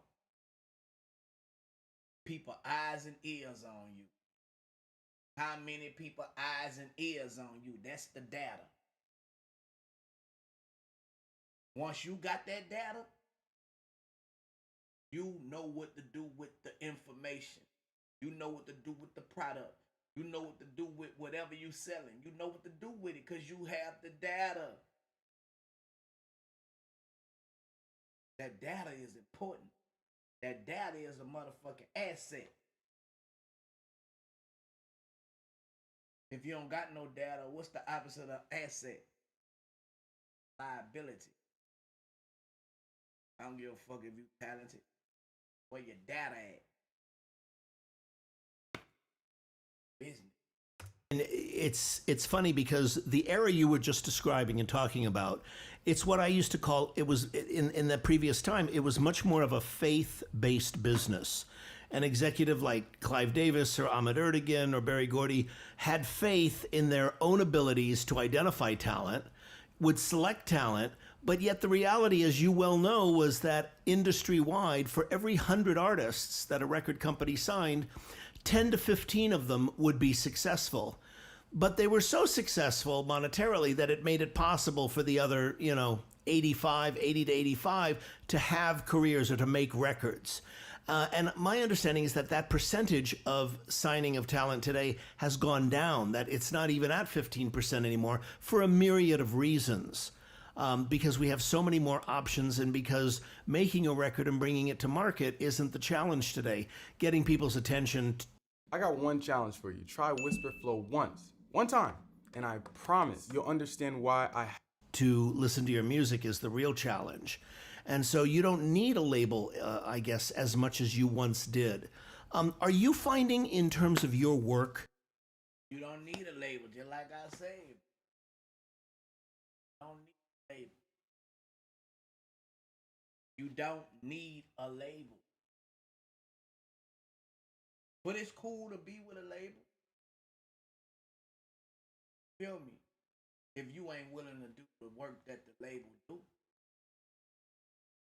But if you doing that work, why get somebody a percentage of something that you doing? Why let somebody take the credit of some shit that you doing? So they can look bad. So they can look good and you look like you motherfucker that just not doing nothing. Nah, man. You ain't did all the motherfucking work by yourself. If it wasn't for you. If it wasn't for you, if it wasn't for us. Okay, if it wasn't for you, do it again. Let me see you do it. Let me see you do it. We waiting for you to do it again.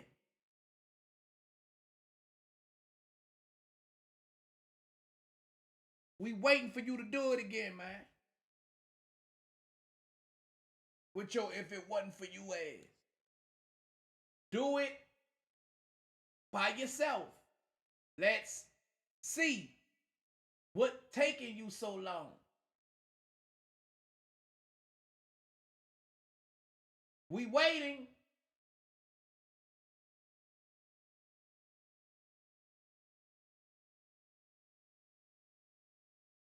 Oh. More and more artists perhaps not wanting to go the traditional route of getting a label to release their music and wanting to do deals with perhaps other entities, or is that just not happening? I think all of the above is happening, and I think that's what makes this such an interesting time, but it's a really smart observation on your part. The barrier to entry to getting your records in the marketplace used to be the golden keys of the kingdom held only by the labels, right. Namely radio, namely placement in the stores, getting all the cost of shipping, manufacturing.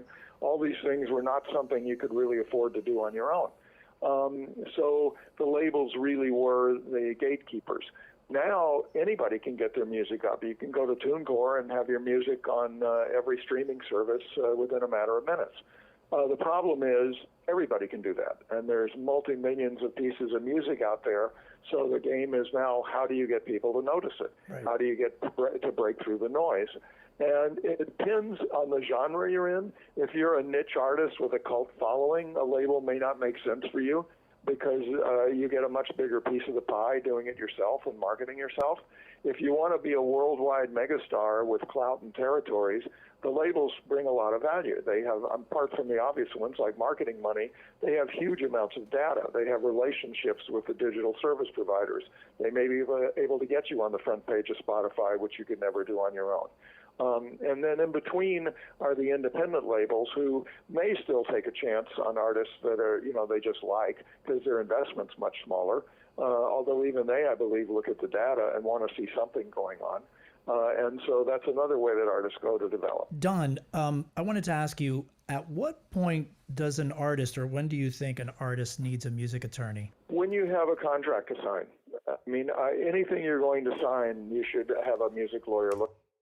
Anything you going to sign, before you sign anything, you have to have an attorney, a music attorney, or whatever type of business you're doing, attorney. Not just somebody that's studied law. A criminal lawyer don't know music business. Just because he's a injury lawyer don't mean he know the music business. It's different structure. He have to be versed in music law, not injury, not criminal. Feel me?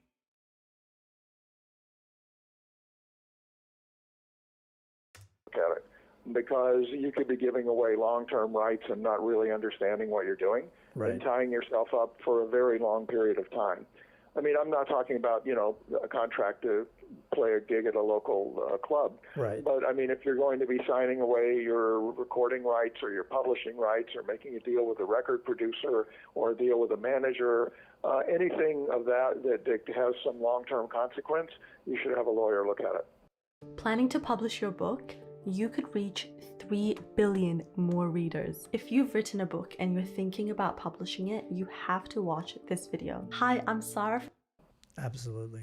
On that note, Don, what kinds of qualities or what specific attributes or specific elements should an artist or a songwriter be looking for in a music attorney that they're wanting to hire to represent them? Well, I think two things. I mean, the first one may sound obvious, but you want to check around on reputation and make sure you've got somebody who's at least competent, if not really good at what they're doing.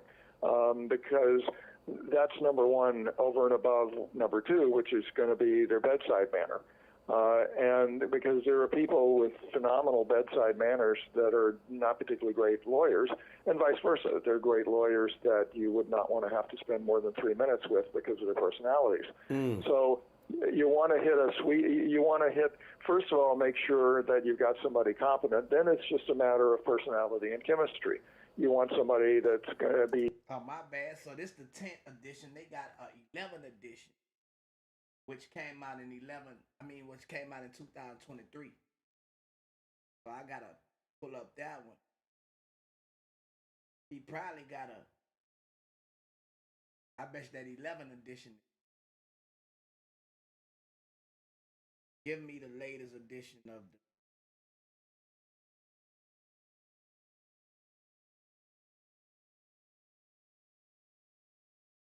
All you need to know about the 11th edition. You know what? I think I got that on my audio book, if I'm not mistaken. Check. I think I got it.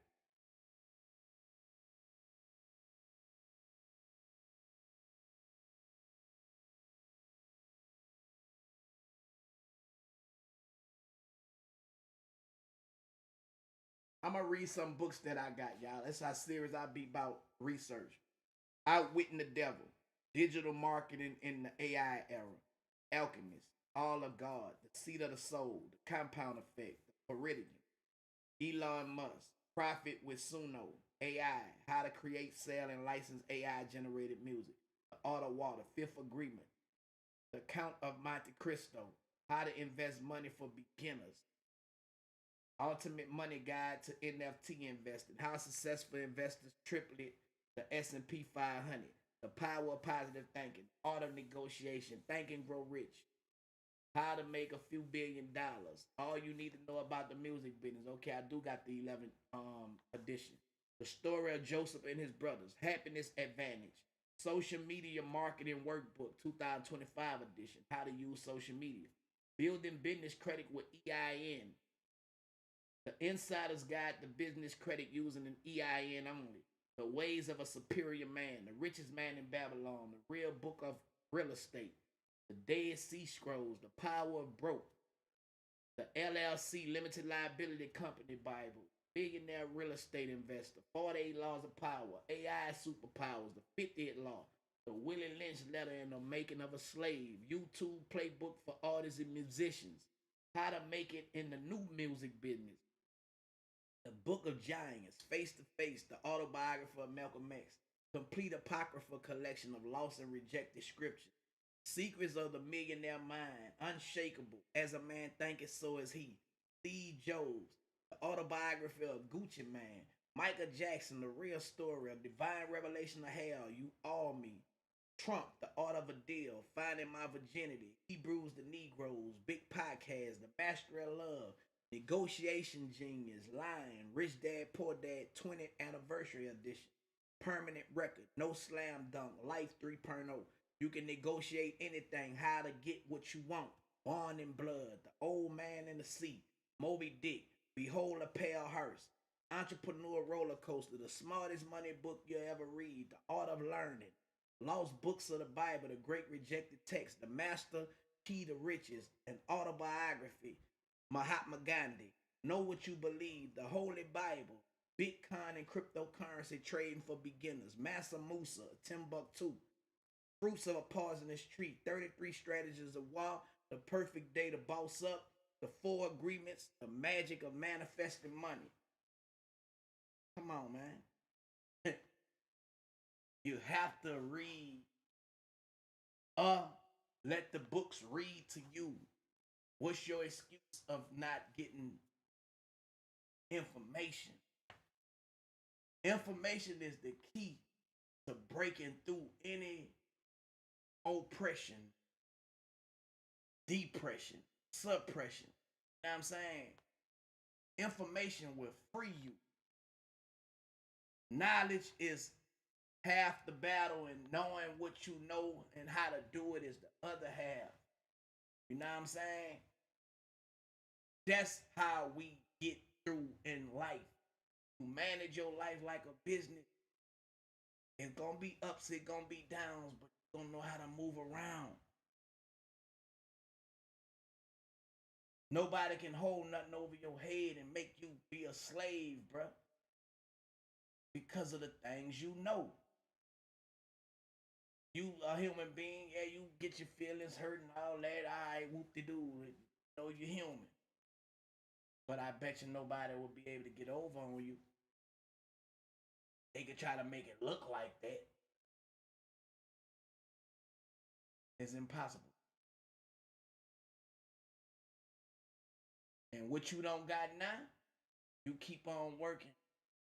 Same way how somebody else got it, you could get it. Just try to figure out what they know a little bit. Some of them be getting it as a crook. Because nothing is given to you fast and easy without sacrifice, bro. You got to give up something to get something. Simple. Want the information, you gotta sacrifice and put in time, man. When you don't wanna, you wanna look good, you gotta put in time. Unless you wanna cheat. There's a way to cheat. Get to it. Fuck all that cheating. I want it where I'ma be grateful. And I know I got it the right way. I can sleep and have peace about it. Half of these dudes, man, they low down, they can't sleep. That's why they look old.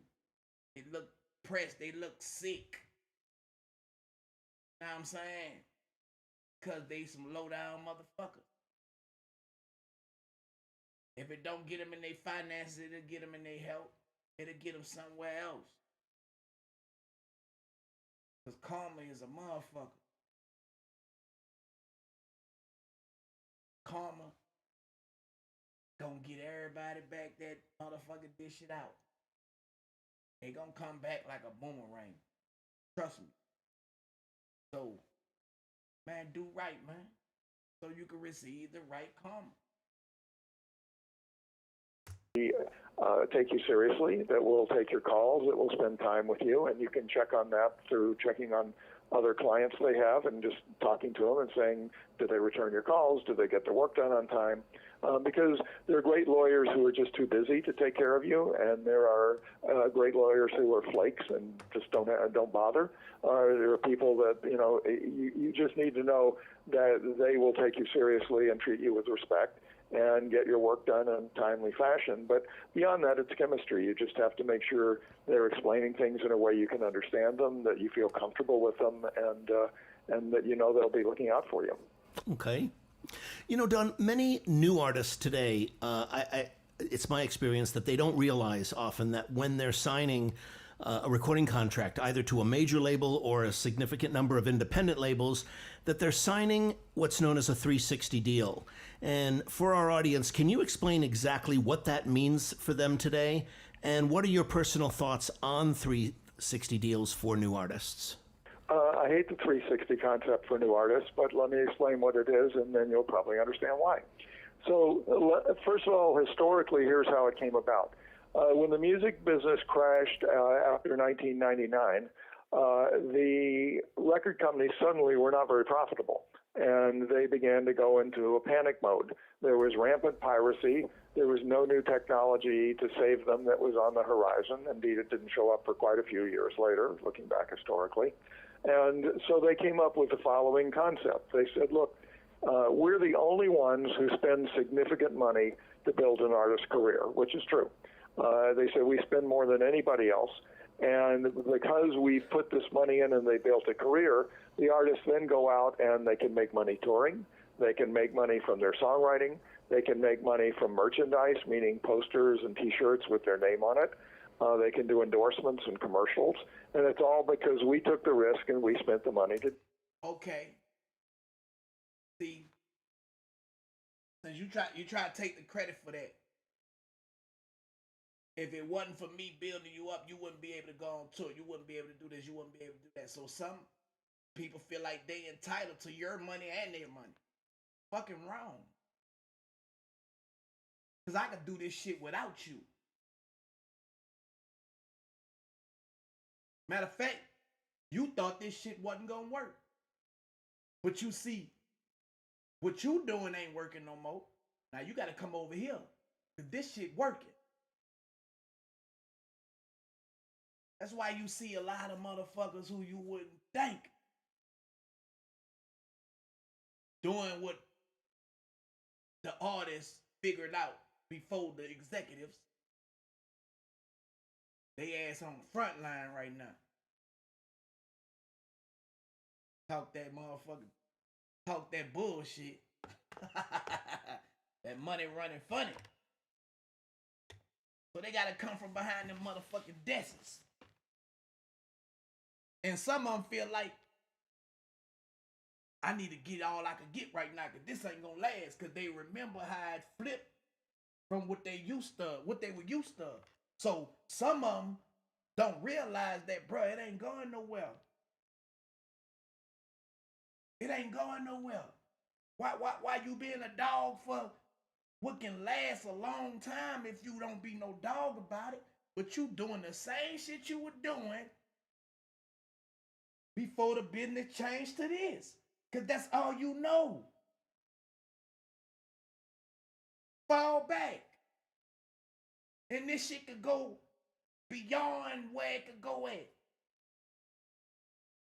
I told you it'll go right here. You ain't believe it, but now you're doing it.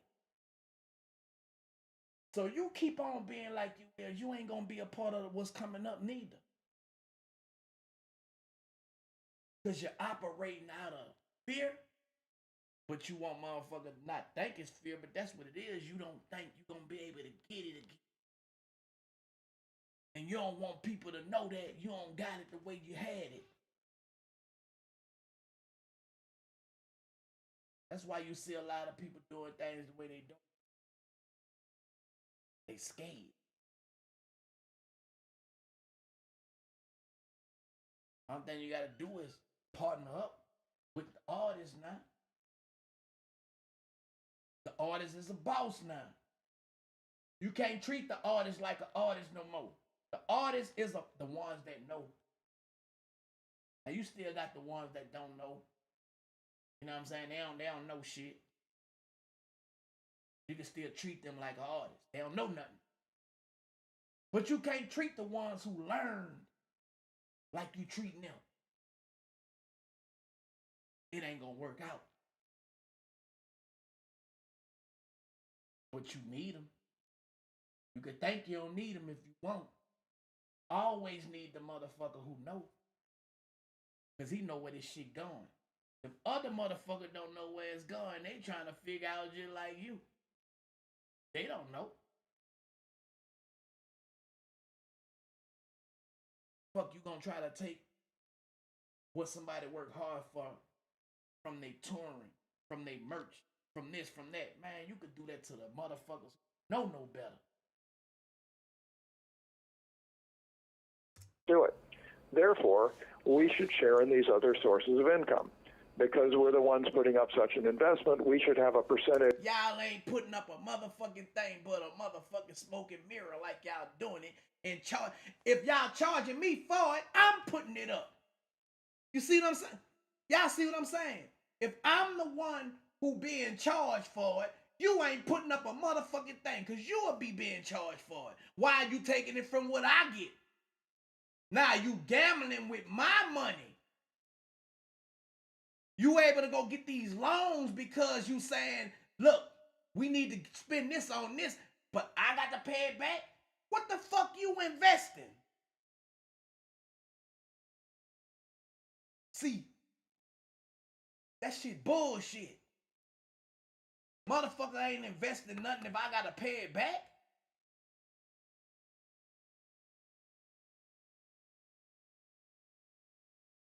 I got to pay it back.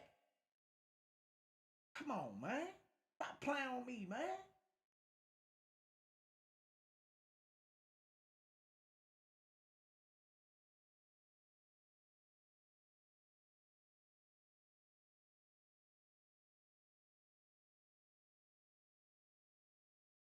Y'all saw how mad I got just now. Hey, I think my comments on my YouTube not moving in real reaction, y'all. Somebody say something right quick. Cause I don't see the comments on the screen. And I know y'all soaking this game up.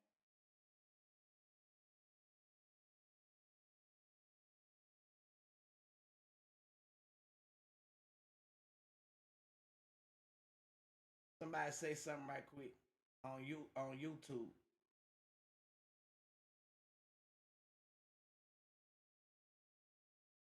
This is a debate, man.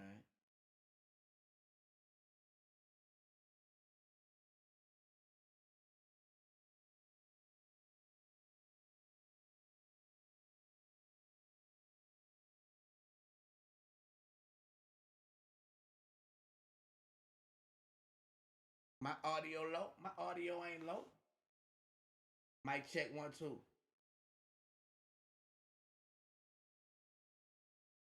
Man, your phone might be low. I hear myself perfect.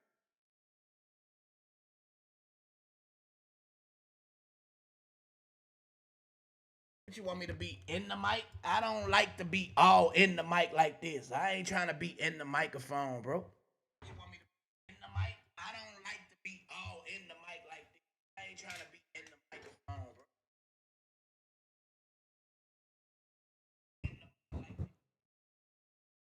Mic check 1 2.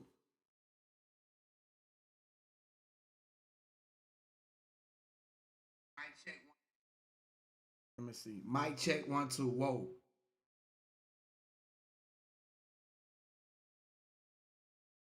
Check 1 2. Whoa. Man, look. I see it. Y'all make sure y'all hit that like and subscribe, man. Hit them likes, get them likes going on. Get them likes going on, y'all. We in the music industry. We, this is what I'm live streaming today. I wanted to do a little class on this. So we really got like 30. We've been on 2 hours. I could have been finishing an hour and something, but of course I gotta stop it and elaborate on it. But I'm gonna finish it. Finish this book. So I know a lot of y'all coming and going because y'all don't like to listen to information. You feel me? But this is the entertainment for right now. We ain't gonna just be on here doing shit that we ain't learning from. My live stream is educational, bro. You feel me? Like, I didn't have people to teach me nothing. I didn't have nobody to teach me nothing. I had to go through this shit and learn this shit from experience. So, if you in, you out, you know what I'm saying? Whatever you get from it, you get from it. But I'm in a part of my life where I want it all. I want to finish what I started. Straight up.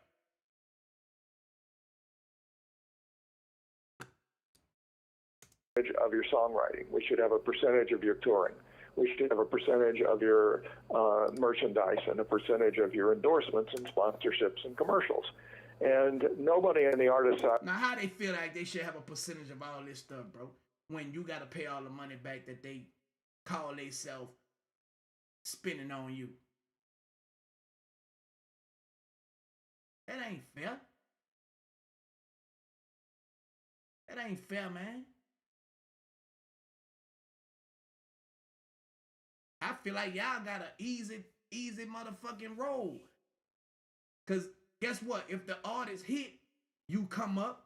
If the artist don't hit, you come up. So the fucking record label, the CEO don't really motherfucking lose like they try to act like they losing, bro. If they got an investor. Now, if they putting all the money up themselves and they don't got no investor, then they ain't losing. But if you got a money man and front man where you could go borrow money for, you ain't losing shit, man. Tell that to a motherfucker that don't know no better, man. Much like this.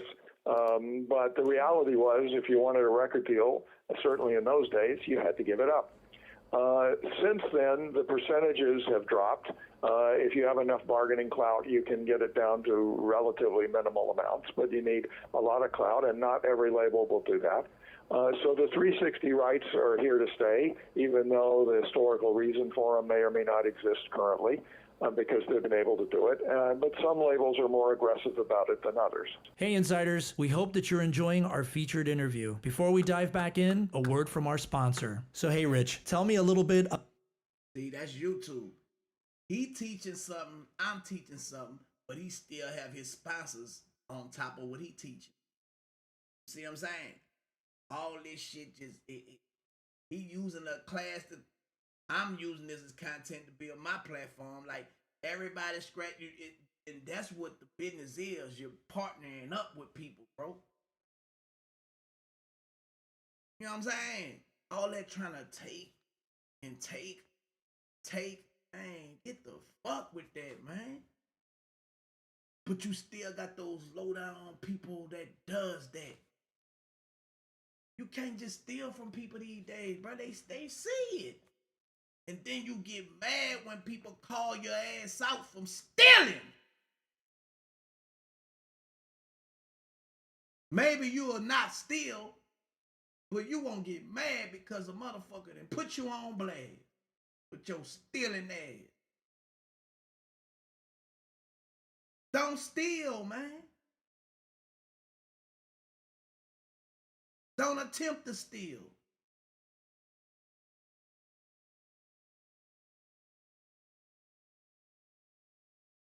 Because it gonna get exposed if you telling a lie. What's done in the dark gonna come to the light. Anyway. About the Music Business Registry. Well, what we are, Music Business Registry is the leading contact directory. We publish all of the most current, accurate, and up-to-date contact information for the music industry. We do directories for A&R. Our month-end close was disjointed, I would say, getting our... We do directories for music publishers. We do directories for film and television music. We do directories of artist managers, and we do directories of music attorneys. And we also sell other publications too, like the Indie Bible Series, the YouTube Bible Series, the Indie Spotify Bible Series, and other things as well. That's what we're about. So if I wanted to find out, let's say, the music supervisor for American Horror Story, I can kind of go into the Film and TV monthly and find the information that I need there? Well, we don't list specific shows. What we do list is if you know who the music supervisor is, and you can find that out on IM. Man, look how cold it is. Somebody then came up with a business model to sell you a directory. So if you need direction to go in a certain building, they paying you for that information. I mean, they charging you for that information. Information is not free. Some people want a fee. You see what I'm saying? So you can see where there's a problem and come up with a solution and make you some money. That's how easy it is in these motherfucking days that we are in right now, bro. It's easy to find out where there's a problem. and to come up with a solution. MusicRegistry.com just made it easy for a fee. You want to know where this at? Here you go. It ain't nothing but a booking. You feel me? Right? Now you can take that information when you register with them, and you can teach a class and get your money that you invested in that back.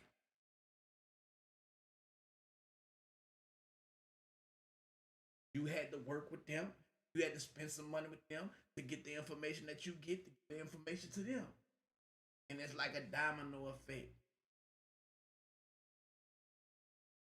DB, then you can find their contact information. And we have that in our Film and Television Music Monthly. Absolutely, yes. That's great. And I hear that we have a discount right now. If you go to musicregistry.com and use coupon code MUBUTV10 at checkout, you'll receive 10% off your first order. That's absolutely correct. Yeah, we offer that to all of the Mubu TV insiders. So insiders, check out musicregistry.com and use MUBUTV10 as your coupon code. Are there examples where a label, like for example, with maybe a superstar artist that's going from one label to another, are there examples where it will just strictly be a recording contract rather than involving other aspects of that artist's career, or is that just sort of history? Well, again, it depends on the label. But if you're a 900-pound gorilla, then you're probably not going to pay any 360 rights. But otherwise, it just depends on the age-old question of leverage. Some labels, it's more of a religious issue than others. But if they want somebody bad enough, pretty much everything's negotiable these days. Interesting. Okay. On that note, if you're a 900-pound gorilla, you're not going to be in a 360. Meaning, if you don't play that shit, they ain't going to try to put you in no 360 because it's really, to me, it ain't no motherfucking, that shit should be illegal. For you to be able to take money out of every motherfucking thing that I can make money from.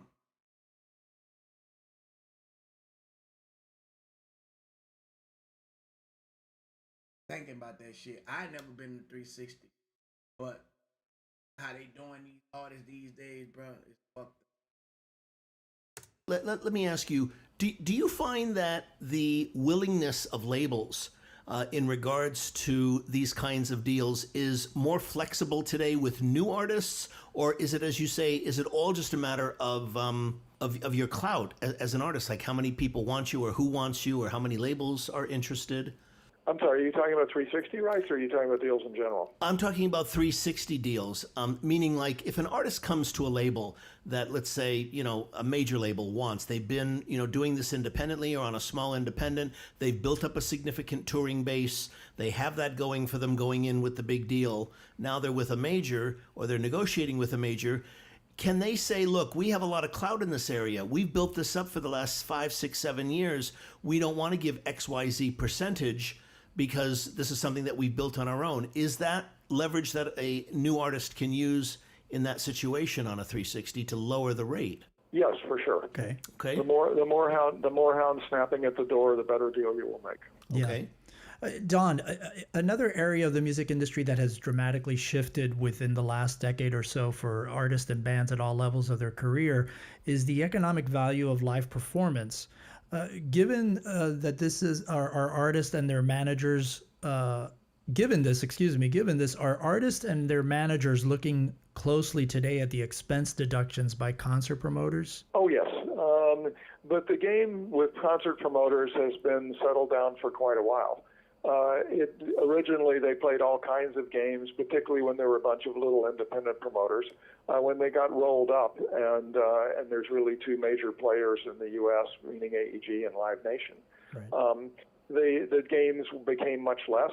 You have to be sophisticated. You have to know what games they're going to play, but they're much more straightforward about it now. They'll just build in the kind of charges they want to take as opposed to hiding them or surprising you here and there. It's interesting to hear you say that. I guess in relation to that point that you've just made, is it your experience, Don, that artists today are more educated, are more knowledgeable on the business side of their career than in previous eras? That's a really good question. I mean, the reason I wrote All You Need to Know About the Music Business was because I wanted to get artists more educated than they'd ever had a chance to be in the past, because it was this sort of voodoo black box that nobody wanted to shine a light in before. And I thought that was just wrong on every level. The answer, though, is it depends on the artist. Look, I've had clients who are incredibly sophisticated with business, and I've had clients who don't have any interest in business whatsoever. In fact, the topic bores them, turns them off, makes them run the other way. So I think it very much depends on the personality of who's dealing with it. The reality is, even the ones that are really good in business, that's not the best use of their time. The best use of their time is being creative and entertaining and doing the thing that they're, geniuses with, and the things that they're most passionate about. But an artist who's interested in their career is something that's a delight for me, because I feel much better feeling like they really understand what they're getting into, what the deal looks like, what it means, and so forth. And that's better than someone who's just, I don't want to be bothered. Don't tell me about it. Just tell me where to sign. And I have all kinds. It's funny. In listening to you, I'm thinking this is something that I think applies much more so to new artists, where I think, like what you were just saying about the purpose of writing your book and the inspiration for it, new artists I find today, I feel as an educator, should be much more knowledgeable, because one, they don't have the leverage. Two, most brand new unknown artists don't have the sophistication of management or representation at that point in their careers, where if they don't know the basics, often can get, into situations that are very damaging for long term. And we all know, we could talk for hours about, situations that go back decades. Whether it was Springsteen signing deals that, that they shouldn't have, or Billy Joel, or many, many others, or Elton John. His classic one with, the publisher, where they said yes to something that I guess if they had a little more knowledge, that they perhaps wouldn't have done that. So it's just interesting. Do you find that, you don't have to name the names, but do you find that the ones that really have no interest in it, bores them completely, are those more experienced artists who have good representation to handle that, or brand new people? Or is it both? It's both. It's just personality. Some people like business, some people don't. And, I happen to like business and creative. And in fact, what I love about what I do is I get to speak both languages. There's always tension between the two, and it's existed ever since art and commerce existed, because you can't have a business if you don't have art to sell, and you can't have an artist create if they can't make a living. Don, can you speak to the wider diversity of deals transacting today for artists and bands than in previous eras? Publishing owner, masters, label services like Cobalt, AWOL? Sure. There's a lot more opportunities to get your music out there than there's ever been in the past. The places like AWOL allow you to put your music out yourself. At a very basic level, TuneCore will put it on the streaming services, but you have to do your own marketing. Places like AWOL will do some marketing for you. Whether you have to pay for it yourself or they'll advance it depends on the deal, and depends on their appetite for it and whether they believe in it. There are certainly opportunities, particularly like for a classic artist who has somewhat of a built-in base, but not likely to get on the radio, to get their music out through one of these companies, get some marketing behind it, and sell a decent amount of product, or get people to listen to a decent amount of product. Don, are artist deals with labels and publishers easier or more difficult for you today as an attorney than they were in previous eras? Everyone thinks you need millions of views to get results on social media. Wrong. What you actually need is something to convert those views into revenue. We've helped hundreds of business owners go from completely invisible to millions of views in just 90 days of posting. Like our client Adam, who went from 344 followers to over 200,000. Well, they're actually easier in some ways, but they're always difficult as well. The things that are difficult are the same. The thing that's easier is that, and this will be surprising, the contracts have actually gotten simpler over the years. It used to be that the computation of royalties in a record deal was very complicated, with packaging deductions and free goods and all kinds of weird places they would steal back. They've switched over and now are pretty much just a percentage of the record company's receipts. Way simpler, way more straightforward. The publishing deals have gotten a bit less complex because they used to be split into pieces of a songwriter royalty and a separate co-publishing deal with different deductions. Now it's just one contract, and all they do is change the percentage so that you get a much bigger piece of the publishing. Okay. Let me ask you, Don, what's new with artist royalties, especially for streaming? Is there more transparency today than in the past on this front in your experience, or no? Well, there's more transparency in the relationship between the artist and the label because it's just a percentage of what the label gets. The complexity is under the hood. The complexity is the reports that the label gets from the streaming service with literally billions of lines of data and how that's computed and whether you're accurately getting your share of it. That isn't necessarily as easy to figure out or as transparent, not even because they're hiding the ball so much as it's just enormously complex and requires an awful lot of deep digging and value. The label, of course, their interest is to get the most from the digital service provider, but that's different from how it gets divided up once it's inside the label based on the data. Yeah, I remember hearing a very interesting conversation that Troy Carter gave. He had an interview at Midem last year, and he said one of the most interesting problems that he encountered when he went to work for Spotify was, he said, we provided an unbelievable amount of data to artists, to labels, to managers. And he said, and the problem we encountered with this, and you sort of reminded me of this fact when you gave your last answer, is that he said most people in the business did not know how to interpret the data. And he said, and the ones that did know how to interpret it didn't know how to make the right decisions based on the data that they were being given. So, I mean, this seems like, when a Troy Carter at that level is talking about labels and publishers and managers saying this, it seems like, the complexity that you're referring to seems to be a deeper problem than perhaps, any of us realize in terms of computing royalty rates. Interesting. No, I hadn't heard that, but it makes logical sense.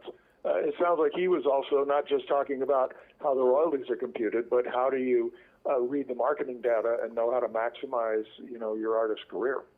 Yeah, exactly. And he said, we put, when I was at Spotify, he said we put lots of time, money, energy, and people, human resources into developing these kinds of, data systems that tried to provide analytics for, artists and for bands and for, labels to give them supporting services on what we were giving them.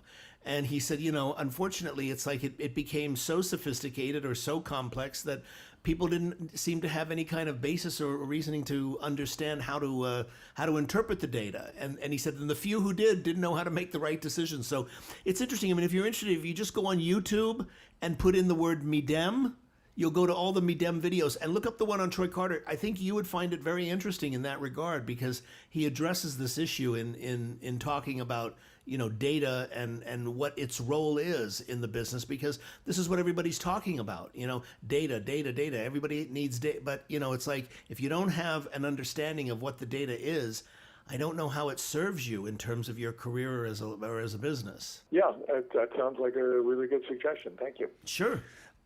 Don, the MMA, and for our listeners, it's not mixed martial arts, but the Music Modernization Act, is the first dramatic change in copyright law in a few decades. This is a two-parter. One, what are the most important points for songwriters to be aware of? And two, does the new edition of your book address the most important aspects of the MMA? Okay. First of all, yes, MMA does have sort of a caged match vibe to it in the way that it came about. Secondly, there's a whole section on the MMA in my book that talks about all the different aspects of it because it is significant. Three, it is not as significant to a new songwriter as you might think, but it is very helpful. Do you want me to talk a little bit about what it is and what it Absolutely. is? Absolutely, yes. Okay. All right. So here's the history of how it came about. The the digital service providers were having a very difficult time figuring out which songwriters or music publishers, just for people who don't know the difference. A music publisher is the person who owns a song as opposed to a master. The actual songwriter's work could be recorded by several different people.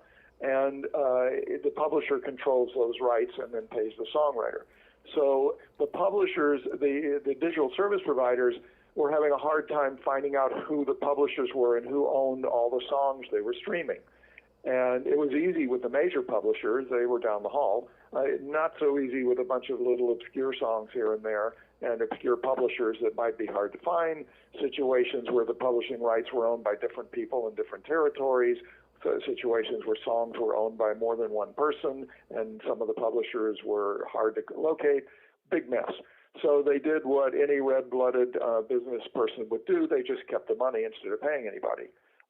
That didn't go over well, and when people found out about it, they filed a number of lawsuits against them for copyright infringement, saying they didn't have licenses, which they didn't, and they didn't pay the owners, which they didn't, and those cases were very serious because copyright infringement carries pretty severe penalties, including $10,000 to $25,000 per infringement, and when you're talking about millions of songs, that adds up pretty quickly. So all of a sudden, the digital service providers had a reason to figure out how to solve this problem. That coincided nicely with the music industry that had a reason to move the money out of the digital service providers' hands and into theirs. So what came out of the MMA was essentially an organization that's still being set up that will collect all of the digital mechanical royalties, all the royalties from the digital services. And I say mechanicals because the MLC. There's an organization called the MLC. They collect your mechanical royalties these days, and they come every month. You sign up with the MLC for free. Then you got Sound Exchange. You have BMI. You have ASCAP. The only thing you got to do is the work that the labels will do, and all of your money gonna come directly to you when you upload your music to the digital distributors. They not gonna do that work for you. You know what I'm saying? You have to be the one to register your songs. Soon as your music go up, you have to register your song. If you don't register your songs, the only money you're gonna be getting is the money that's coming from the digital distributors. You know what I'm saying? Once a month. Sign in, you go in the portal, your money there. Still missing money that's overseas. You missing mechanicals. You missing all this other money that's just out there sitting. And the money that's going, the money from overseas, if you're not collecting that money just sitting there. And it might be a motherfucker like me who know about it. The sound exchange people, they gotta pay, Sound Trust. They gotta pay motherfuckers who they owe. They'll take the money that you didn't claim and pay me. If you ain't claim the money, they're gonna use your money to pay their debt off. You see what I'm saying? And that's how it be happening. So you have a certain limitation to collect your overseas money. Like they gonna collect money like BMI collected in the States overseas by your shit being on social media. You never know where your music is being played at, especially if a lot of people are tuned in to your music through all these digital platforms, all these social media platforms where music is played at. You feel me? Man, it's easier for the artist now, bro. You just gotta know where your money at. Like the label knew where your money was at and they ain't give it to you, but they gave you those expenses. Guess what? Now you don't got no expenses. Because you ain't paying all that money for no expenses of shit that you getting organic. Just because you creating content. That's free exposure. You doing podcasts. That's free exposure. You doing free shit to promote your shit to get it into people's ears. So what the expense at? You can't do nothing but gain if you marketing and promoting your music. And that's the leverage of artists' power that they got these days. You feel me? If you be on your business, you're gonna eat independently. Fuck the label. there's two different kinds of royalties that the digital service providers pay. One is a performance royalty, which is the same thing radios play to play a song on the radio. You're performing it. The other is a mechanical, which I won't get into too much detail, but just say that for them to reproduce it on their servers and for the user to reproduce it on the cache of their device requires a different license, a performance license. It's called a mechanical. So the performance licenses they were already getting, that was simple.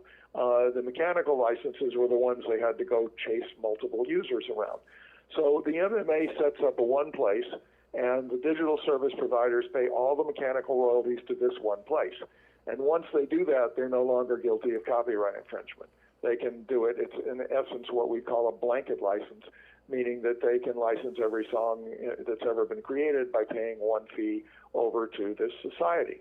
The society then has publishers come to them and say, okay, this is my song, and they sort it out and then pay the publishers their percentage of the money that comes in.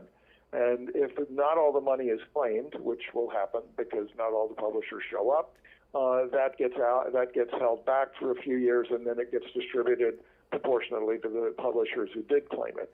So it's a very... How I know all this information, y'all? Because I read. And when I found out this information, boy, I was like, you mean to tell me I got money sitting over here, man? Let me go get that. Because the labels are not going to tell you got money sitting. They can't touch that money. You feel me? You got to be responsible for going and get it. So if you got some music out there, you got some money out there, you better get on your business and go sign up for free with BMI, for free with the mechanical license MLC. For free. Well, you got to pay $100 for Song Trust to collect your money out overseas. And then if you with a digital distributor, that's every month. You got a portal. You can leave your money, let it build up, and you can withdraw it out. See what I'm saying? So why not put your money to content that you can put on YouTube, content that you can put on Instagram, putting your music behind the content? Because the more is, there it is.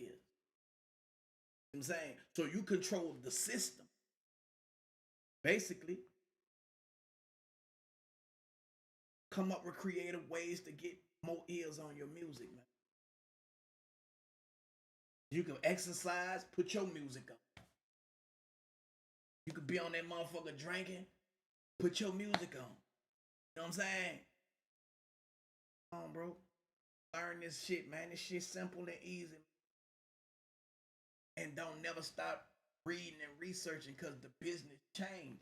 It is rights, it's laws. Laws change every day. So you want to stay up on your rights.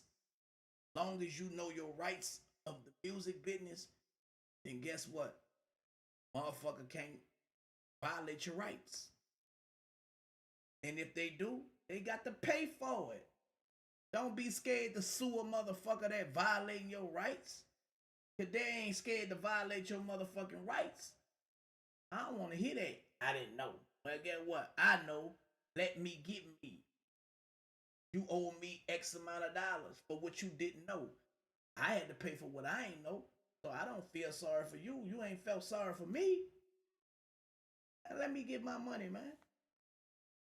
You got rights. You can exercise your rights. Nobody can even perform your song if you own the motherfucker. You can cease and desist. Stop performing my music. You got control over your shit. Simple as that. A nice little system that solves two problems. One, the digital service providers no longer have to be copyright infringements or run around doing, literally hundreds of thousands of licenses. Number two, the songwriters now know that the money is going here, And as long as your song's being performed and you file a claim, you'll get paid. You know, Don, a big point of contention in MMA was the establishment of black box money. Can you tell us what that is? The black box money is the money that they hold back. If you don't collect that money, they gonna pay whoever they need to pay with that black box money. I think they hold it for a certain amount, 3, 4, 5 years or something like that. You don't collect it, you don't report it, they're giving it away. And do you see the rules around its distribution changing as we move to a more online digital landscape? Well, I interestingly just did tell you what black box is. I just didn't name it. Ah, okay. The black box is the money that's left over from people who don't claim a piece of the pie. In other words, if there are some... I know this. Y'all think I'm just talking now. Now I know the business now. You can't get over on me. Pay me my money. Pay me my motherfucking money, man. Or act like I did you something to throw the people off. Stop it, man. Let me get me, man. songs in there that were played that nobody's filed a claim for with the society, that's a black box money, because they only will pay out to the people who come in and say, hey, this is my song. And you think the record label gonna do that? You think the record label gonna say, hey, this is my artist's song, he need to get his song, when they don't have their hand on that? Mechanicals is something for you, not the record label. That's you. The record label gotta pay you mechanical. See, back then it used to be all the music that get pressed up on the CDs and the vinyl, they got to pay you a certain amount of money per distribution, not per sale, per distributing of it. Per, I shipped out 1 million motherfucking song albums. You got 20 songs on there, they got to pay you money for each song that was distributed out. And you got to collect your mechanical royalties. The artist royalties come from the sale of that. Now that might be money that you never see, because they gonna have a lot of recoupments that they didn't charge you for. So get what? If you ain't getting no audit to try to see what the fuck you spent, man, they probably got an expense of a bitch they done bought a Birkin bag for, or they done bought a mansion and try to make it like it was an expense for you. So get what? That 10% that you supposed to get, 12%, 15%, they get 85%. Whatever money coming in, they gonna deduct it from your percentage, your 15, 12, whatever percentage you getting per sale. And until they get whatever money that's on the expense, you would never see no percentage of what your percentage is from the record sale. But your publishing, the label can't do nothing unless you signed over your publishing. So you could go do a publishing deal with a co-publishing agreement, administration agreement. And just like you get a signing bonus for a record deal, you get a signing bonus for being a songwriter. People selling their catalogs who own their masters, or people selling their catalog who own the songwriting. You can have my publishing. You can have 100% of whatever I get coming in. Give me whatever is worth. Then they got organizations that if you a songwriter, you wrote songs, they would give you loans on your publishing that comes in based on your last 6 months of publishing of what you had coming in. You might get $1 million if your shit doing what it do. They might charge you 10%, not like a record deal, to administrate your catalog. So it's their job to make sure that they getting your music played wherever to generate money to make their advance back. They gonna get a little percentage of interest off the loan that they gave you, unlike a fucking record deal. So you might get 90% based on your leverage of the money coming in. And if you ain't in the red, every time your money coming in, they just getting their 10% of what they administrating your work doing. See what I'm saying? So a publishing deal is, to me, is better than a fucking artist deal. Songwriters can make more money than the artists because the artists never get paid, especially if they in a 360 deal where they get fucking money took from they every revenue they got coming in from an artist standpoint, not a songwriter. That's why you got a lot of people that then participated in songs got more money than the artists. The record label got more money than the artists because them bitches stealing. And now they saying the music business is not a good business because they can't steal without a motherfucker knowing what it is now. I can see.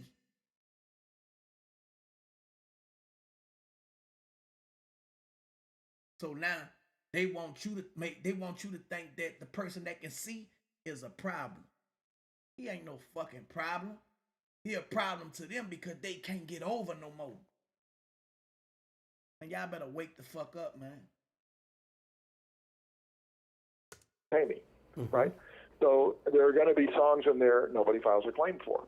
Either it's inadvertence, either or they don't know any better, or it's good. Listen, y'all hear this white man? My bad. Y'all hear this lawyer talking?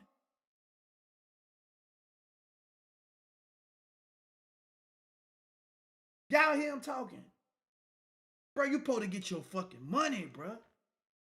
Man, let's partner up and get this money. Like, why we can't partner up and get the money? Because you a low-down, snake-ass, stealing-ass motherfucker. That's the only reason you don't want to partner up with somebody and get some money. You don't want them to eat, but you want to eat? Come on, man, that snake-ass shit, man. You can't be ignorant in this game, bro. They got some real fucking snakes out there who don't want you to eat. They want you to have to depend on them to eat. They want you to have to depend on them to take care of your motherfucking family. Or they gonna make you to be a problem so everybody else, it's just like that slave mentality, that Willie Lynch shit. Y'all saw what I did to him. Now y'all start acting like y'all bigger than the program and y'all know some shit. Oh man. That's why you gotta get bigger than the program. And you can get bigger than the program. Keep working. And do straight, square business. You don't got to steal or take from nobody, bro. Y'all gonna be around for a long time. Y'all doing good business with each other. And y'all got good chemistry with each other. Everybody should be happy. There's plenty of money to go around. I don't want to get over on you. I'm eating, you eating. We making it to where other people can eat who come in behind us. Everybody eat. It fucking going around like a domino is falling down. Like, why you got to get all the fucking money? Why you got to be the one that everybody got to come to and say, hey, man, I need this for this, brother. Man, fuck that. I have to come to you for what's mine. I don't want to ask you for nothing. Only thing I want to talk to you about is, bro, what's our next move? What we doing? I want to talk to you about my money. As a matter of fact, my lawyer, my manager, they take care of the money. I don't want to have no money conversation with you. Because you're going to lie to me. We got people that deal with the money situation. We going to keep whatever relationship, and we got a creative relationship, we going to keep it like that. Because when it come down to the money, shit get real funny. When you feel like you supposed to have more, or you put in more. Nah, you put in your percentage, I put in my percentage. Let that shit bust down like it's supposed to. No more, no less. What's the problem?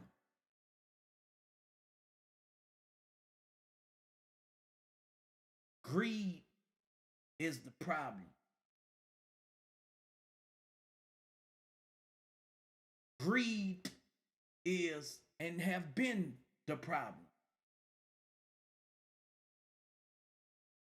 And when you know some shit with a greedy motherfucker, you become the problem. Not because you stopping nothing. They just can't take your shit too. Music business, and all these other corporate business is worse than the streets, bro. Y'all don't want to believe it, but I'm telling you it is. Because it's built on what the fuck you don't know. Common sense can't get you paid in motherfucking corporate building. But common sense help you to survive on the streets. Different, man. You have to know. Be in dispute, although that's a different set of issues. But there is money left over. The rule is they hold it for 3 years and then they proportion it. How I know this? I just say 3 to 4 to 5 years. When you learn the information, bro, unlike other people, I be wanting to share the shit. I be wanting people to know the information, dog. I get my blessings from there. I get my blessings from helping somebody that don't know. I don't gatekeep. I ain't trying to let you not know what's going on. I'm going to be straight up with you, man. This what it is, bro, because I don't want to have no problem. I want nothing but solutions. I don't want to have no problem. I'm going to be on the up and up. This what's going on. It's so fucked up to where people who are on the up and up, people have been deceived to think people who are being straight up with them are the ones who trying to get over.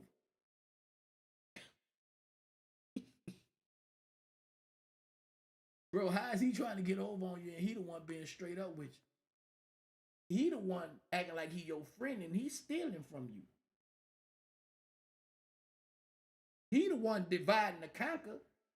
So how is he a better business person than the one that want everybody to know the information? Oh, man. We pay it out to the people who did file claims. So whatever's left over gets paid out if it's not claimed within 3 years. Okay. Don, music publishers in the U.S. are in the midst of having their consent decrees evaluated by Congress. If publishers come to directly negotiate those rights, how do you feel it will affect the global market? Well, the consent decree negotiation would actually be kind of the opposite. The consent decree negotiation works like this. ASCAP and BMI both have consent decrees because there was a worry that they were going to be such monopolies they could strangle their businesses. In other words, if they go to a radio station and say, I've decided not to license you, you're out of business. That gives you too much leverage and you're a monopoly, arguably. That's how it came about historically. So the consent decree says, hey, you have to license your users. Anybody who wants a license, you have to give them one. You can argue about how much they get paid, and you can go to a rate court and argue about it, but you have to give the license. Well, that obviously takes a huge amount of bargaining power away from the organizations. So there's a move to try to get rid of the consent decree, which would allow ASCAP and BMI to literally go in and say, we're going to shut you down if you don't give us a license, and give them more clout in the marketplace. Whether that happens or not, I don't know. There have been some recent changes to it that under the copyright law set up different rules that are much more favorable to the performing rights societies than they've ever been in the past. But it's not clear that there's going to really be a move to do away with them. It's interesting because Irving Azoff's organization, which is a new fairly new performing rights organization, won some, I guess, significant battles against broadcasters in this particular arena, didn't they? They did. There are two organizations. One is Irving's, called GMR, and the other one is called CZAC, that intentionally are staying too small to be subject to the consent decree. Mm-hmm. If they're under 10% of the market, the government doesn't consider them a big enough force, which gives them the ability to go out and say, you can't use my music. And they both signed up sort of must-have songwriters so that they have the clout to go in and negotiate. And the deals they make are not public. Their argument would be that we have more clout, so we get a better deal. But nobody knows that for sure. Consent decrees in terms of ASCAP and BMI, do they specifically pertain only to terrestrial radio or to streaming services? No, they pertain to every license that they give, not just terrestrial radio. So it's theme parks, it's television, it's nightclubs, it's stores, retail stores, yeah. Yes, all of the above. If you're a Christian thinking about starting a business, don't. Starting a business is a terrible idea. 95% of new businesses fail. Interesting. Sort of a side note to this, you've said that traditional terrestrial radio will become much more... We got 18 more minutes, y'all.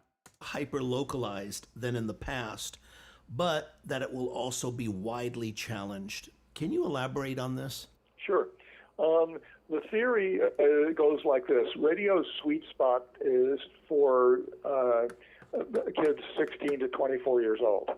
And if you think about it, the radio stations are not in the music business, they're in the advertising business. So what they want... Bam. So, radio stations are not into the music business, they are into the advertising business. So that answer why your music is not on the radio, unless you are A-list artist, I put your music on the radio because what? Your music is going to have people tuned in to my radio station. Wherever there's people, that's a market. So the advertisers who advertise on the radio, when y'all hear the radio saying, I got to pay these bills, they get paid not playing people music on the radio. They have to pay people to play their music on the radio. So that's why you don't have a lot of people music playing on the radio. The advertisers want their advertisements on radio stations that plays the popular music that got people tuned in to listen and hear those music. So that's why you have program directors and music directors programming people to stay tuned in so they could keep on listening to this music. And the advertisers want to keep on advertising because they know people keep on being tuned in and listen to that music. So they don't play like they used to play back in the days when your fans are calling the radio station requesting your music and they got to pay you to play it. They don't play like that. It's payola. So really the radio station is being illegal. That's illegal for them to take money to play people music when they got people calling in saying, can you play my such music, and they not playing it. That's a monopoly. You know what I'm saying? I'm not going to play your music unless you pay. And the big people, they got radio budgets where they can pay to play. That don't mean they better than you. They got money to make it look like they better than you. That's the difference from a big record label. They can make it look like it's something that it ain't. But when you an independent artist going hard in the paint, man, they can't deny it. Because they gonna see. Them people gonna let them know. Nah, we fuck with him. Yeah, you can say you bigger, but we gonna show you who the biggest. Fans win over the fake bots all the time. You feel me? And when you figure out that system, you don't need the corporate. You corporate. But you got to be willing to do the work. You got to be willing to look at the data and do the work. You got to be willing to invest in getting the machines to be able to do the work. And you got to be doing the research of people who are giving you the information so you can do the work. You can't do the work if you don't know the work. Corporate's gonna keep lying to the information, but they gonna make you think that they doing it fair way, stealing, and they charging you. Who is a dirt? The industry is dirtier than the streets. I'm trying to tell y'all that. You better learn, or you're gonna get burned like a perm.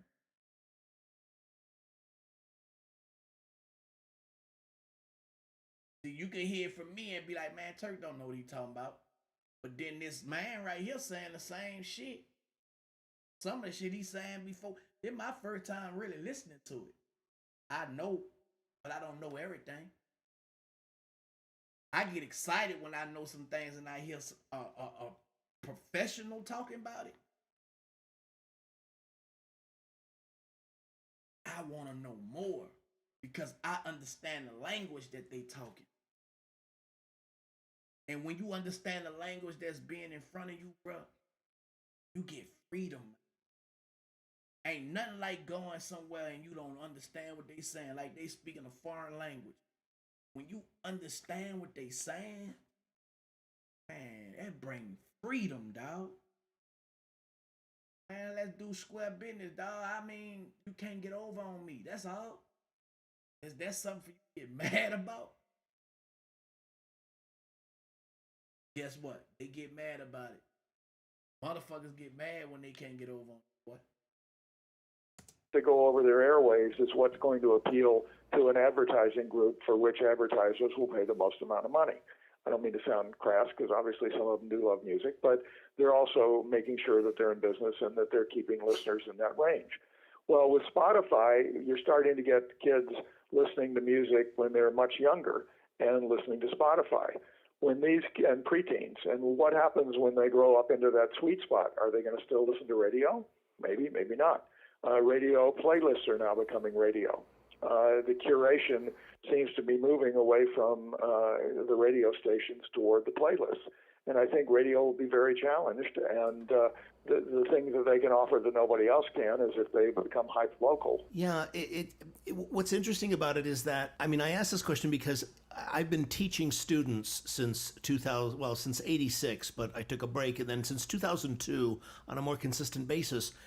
And what I find is that, you know, the students I'm teaching are usually between the ages of 18 and 24, and none of them, I mean, not one of them ever listens to radio anymore, traditional radio. They listen to music in a myriad of other sources, but radio, traditional terrestrial radio is just not part of it, not at this point in their life. So to me, it's almost like, you know, it's a generational question as well in terms of the evolution of people and certain generations in terms of, you know, what they will and won't do and what their habits are. Interesting. I'm not surprised by that, but I hadn't heard it, and it certainly makes sense. I mean, I think kids don't even get driver's license now, and most of the music on terrestrial is in cars. So, so I could think that might be part of it as well. Yeah, plus the fact that, you know, radio is not the only game in town. I mean, there was a time when it was the only game in town, and even major markets like, you know, LA had 5 or 6 big radio stations in multiple formats. But now you have this endless choice of music, endless, you know, choice of options and platforms and devices and websites and blogs and different places that you can listen to music and different outlets for it. Websites your competitors don't want you to know, part 2. All you do is go to this website, and it lets you find out exactly. So it just seems like it's a different consciousness today regarding this particular issue that I think is going to affect the broadcast industry, especially in the next, you know, 5 to 10 years. I think you're right. Don, we wanted to ask you, besides your great book, All You Need to Know About the Music Business, are there any other books or films that have really resonated with you professionally speaking that you could recommend to our audience? Well, the honest truth is I don't actually read them anymore, so I'm not sure I could. I know there are some good books out there. I think Emily White is coming with a book on how to in the music business that I think Emily's talented. She's helped me with the section on new artists, so that might be a good resource, but I don't know if it's out yet. But otherwise, I'm honestly not as familiar with them.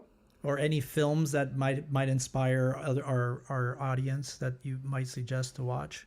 A Star is Born. Okay. The first version or the second version?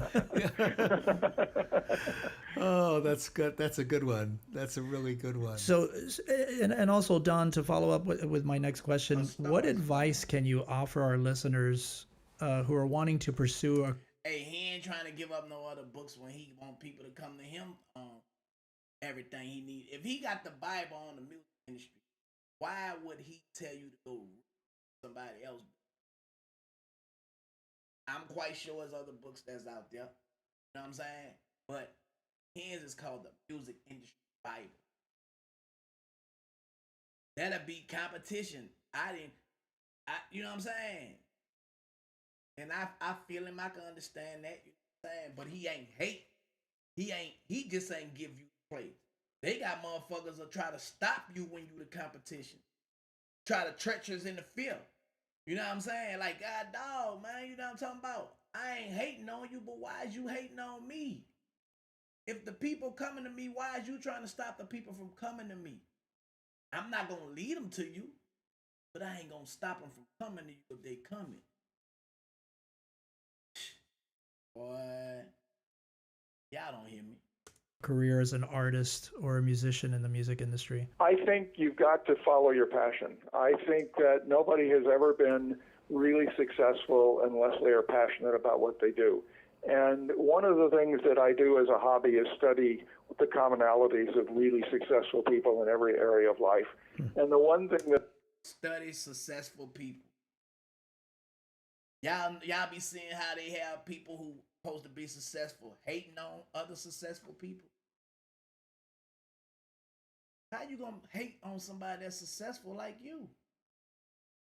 Learn from them, man. If you don't know something that they know, you don't hate them. Man, let me learn what you got. But they got people that be really hating on people, bro. Crazy, man. that I think they all have in common is this incredible determination to get to their goal no matter what gets thrown in their way. If it's a brick wall, they'll take it apart a brick at a time, or they'll go around it. They get discouraged, they get knocked down, they get rejected, they get up, they keep going. And I think that is the number one quality that separates the winners from the losers. Exactly. Yeah, that they have to really. Yeah, I heard that. What separates winners from losers? Winners never quit. Even when they got knocked down, ran into a brick wall, had to start over, start from scratch, figure it out again. They stayed determined to find a way. Didn't give up. Losing not an option. See what I'm saying? You could try to stop me as much time as you want. It ain't gonna happen. It ain't gonna happen. You want it. Don, on a personal note, what keeps you motivated and passionate in your career at this point, moving forward? What is it about, is it music, or is it the industry, or is it the people or the relationships that keeps you going? I mean, you're at the top of your profession, and you have been for decades. So what is it that keeps you, moving forward? I really love what I do.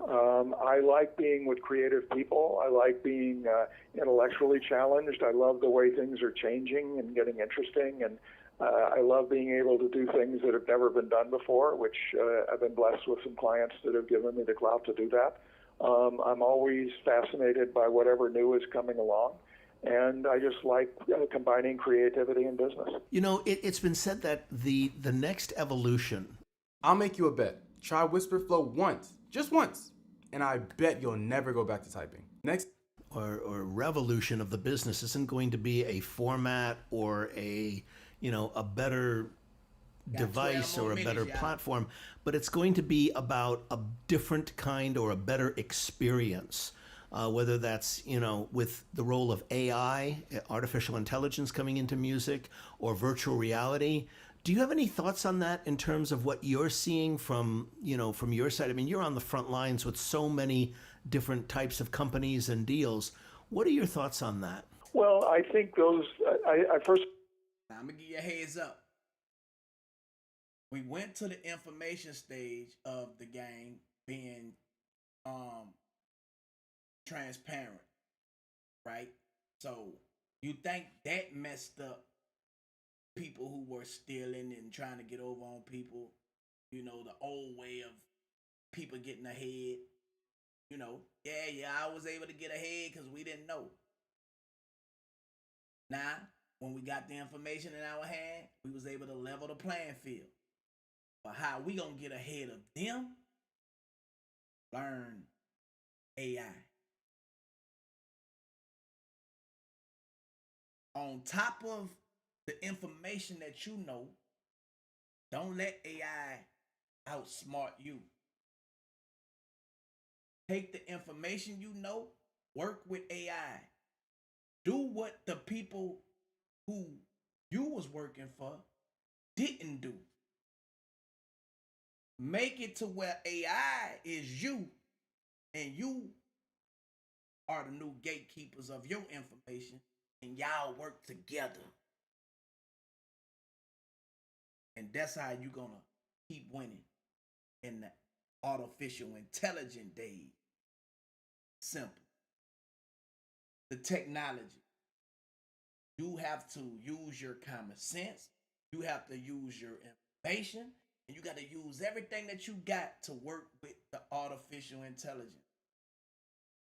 Simple. And guess what? You could do the work of a machine. That's the new secret. That's the new secret. And guess what? The ways to becoming millionaires and billionaires is quicker. Because you got lightning speed to be able to do it. You know what I'm saying? But you have to learn to work with artificial intelligence. Learn what it do. That's it. Learn what it do, put together what you do, and bam, there you go. Lightning speed, you can make shit happen. But if you behind, you still stuck in your ways, haven't figured out this, and the AIs is doing what it's doing, oh, you about to be a mad, used to be gatekeeper. So I think there's a lot of statistics that millennials are more interested in experiences than stuff. Unlike a generation before where who wanted to acquire things, they're less interested in that and more interested in experience. That's why things like Coachella, were such a great success. It's not just a concert; it's a whole experience, lifestyle type move. Right. There are certainly people trying to do that in virtual reality and augmented reality. I don't think the tech is quite there yet to do it. But I would not be surprised if you don't have, for example, a virtual concert with 1 million people around the world tuning in through some kind of... Y'all heard that? I don't got to be there with 1 million people to reach 1 million people in a virtual concert. I don't have to be in the arena to sell tickets to a concert. I could do it from the comfort of my motherfucking house.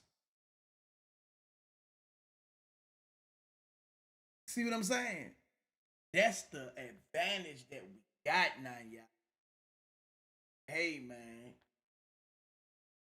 Right now, I'm on 8 different platforms at one time.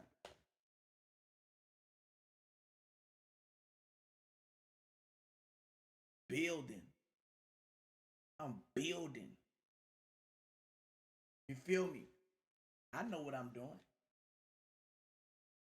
I know what I'm doing. I'm working with the artificial intelligence. I'm figuring out how to use these fucking hyperlinks that they got programmed in these systems. You know what I'm saying?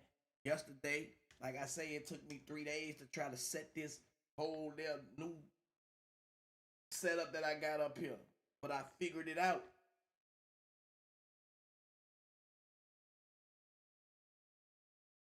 I figured it out. And it's still most stuff that I need to figure out. You feel me? There's a lot more stuff that I know I got to figure out. But to the average person that's watching might be like, damn, boy, he got that shit together. It's together, but it ain't like how I know it need to be. And by the time I'm 50, I'm going to be a billionaire, man. I'm telling you, dog. And I ain't have to work hard. So when you got, bro, you don't get jealous of nobody that just know how to do it. I'm just saying. Like, why would I be mad at you? I can work with you.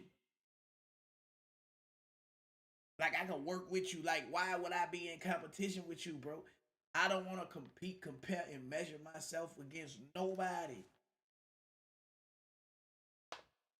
That shit breed envy and jealousy, and that take away the energy that you need to be successful. I don't need to bring that energy in my motherfucking spirit, my life, my nothing. Gotta do this shit happy, in order, at peace. You know? I could easily get on this motherfucker and go viral if I want to go viral every day. It's easy. Just get on this bitch and be messy, disrespectful, just all that funny bunny ass shit. And every blog gonna pick it up.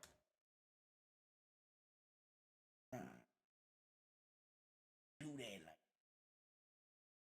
I'ma do it in ways. Freedom, peace, no oppression, no suppression, no depression. You know what I'm saying? Just common sense, what I know, artificial intelligence. Now, if you want to be a part of the team physically, I'm open for it. But you got to be on the same type of time that I'm on. If you ain't on the same type of time I'm on, that's a liability to me. And I'm going to be straight up with you and let you know, nah. Now, you might get mad because I'm being straight up with you instead of leading you down the way to make you think I'm a deal dude. Nah, I'm be like, nah, I'm good. You got to be able to accept a motherfucker being straight up with you. And these days, people don't accept a person being straight up, but they accept a motherfucker not being straight up. That's backwards to me.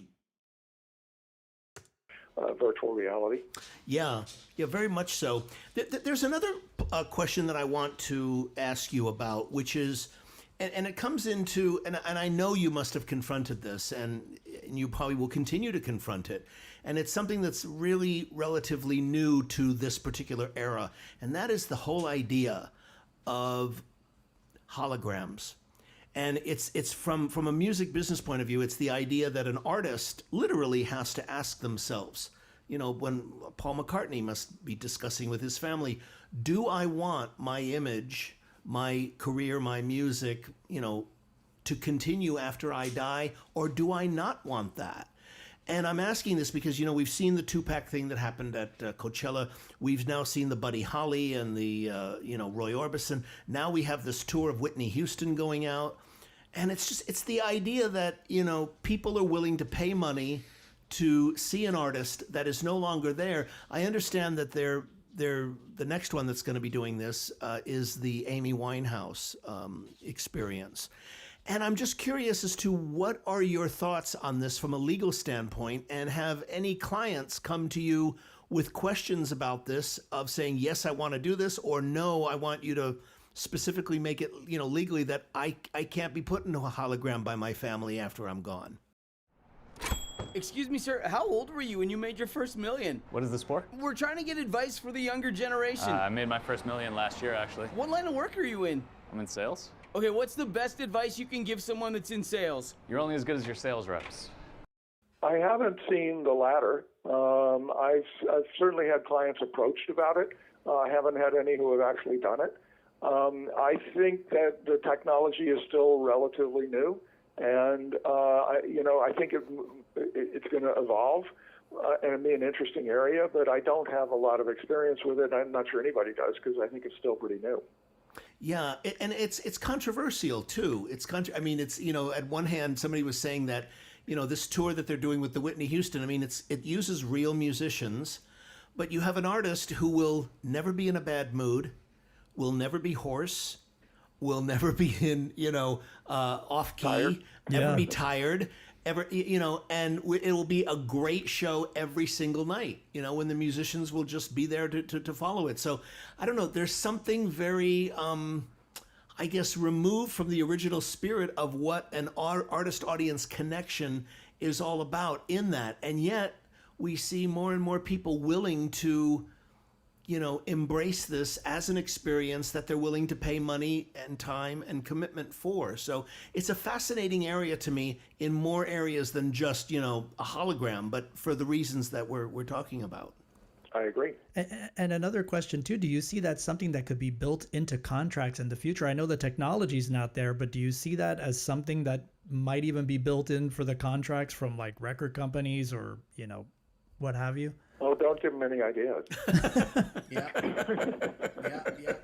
They already got it. Okay. They already got it set up where they can make money off your like that. Already got it. That's why if you're an artist signed to a label, they make it to where they can make money from even if you with them or if you passed away. Whole game, bro.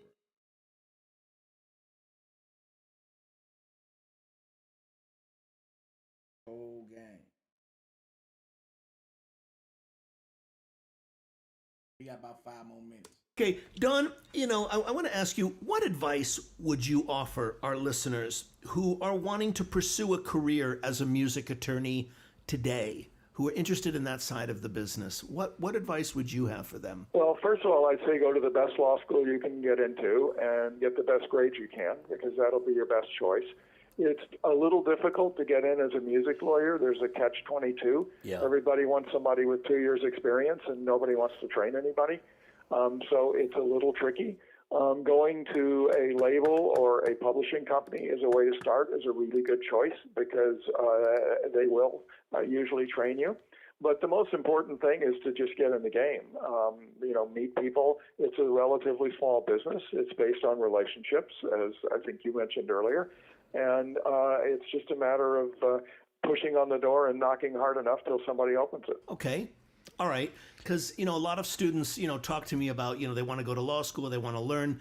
And Jay Cooper once said a very interesting thing to me. He said, when you graduate from law school and you are now an official attorney, he said, it's usually to become a good music attorney, or I think the term he used was really knowledgeable. He says it takes depending on the person, anywhere between 5 and 7 years to really become immersed in music business law and, and everything that you need to know about that particular aspect of the business. That's probably a pretty good time frame. I mean, I think you can get pretty competent in about 4 years. But I think to really feel like you've got a great handle on it, that's probably a pretty good time frame. Don, I want to thank you so much for doing this. I really, really appreciate it. I'm honored that you would do this. And yeah, we're both very honored. Very, very honored that you would do this.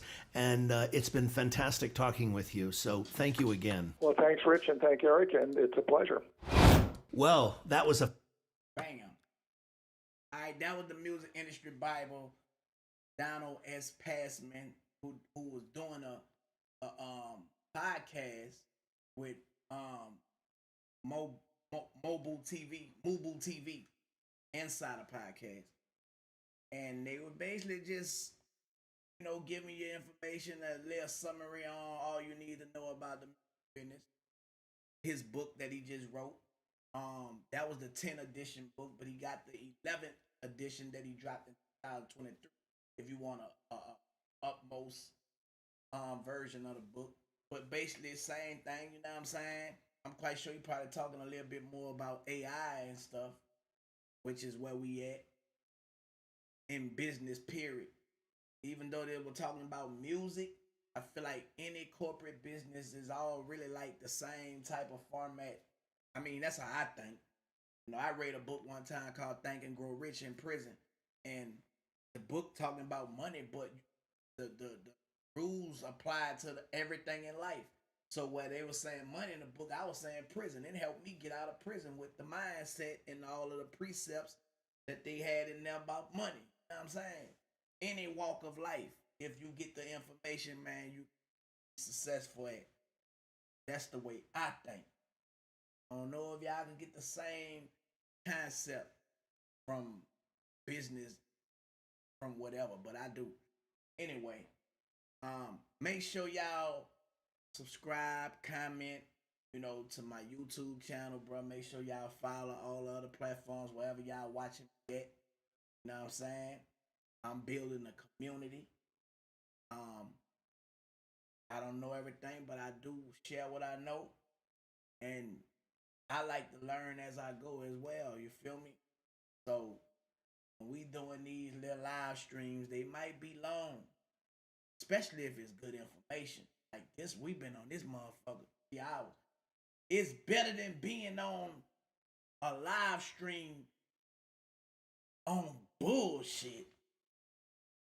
You feel me? Like it ain't too many live streams where a motherfucker is teaching something, where a motherfucker could really like learn something, and it's coming from somebody that they really know versus it just being a stranger. If you're a part of the community, you already know this is what I do, man. We on some type of financial literacy.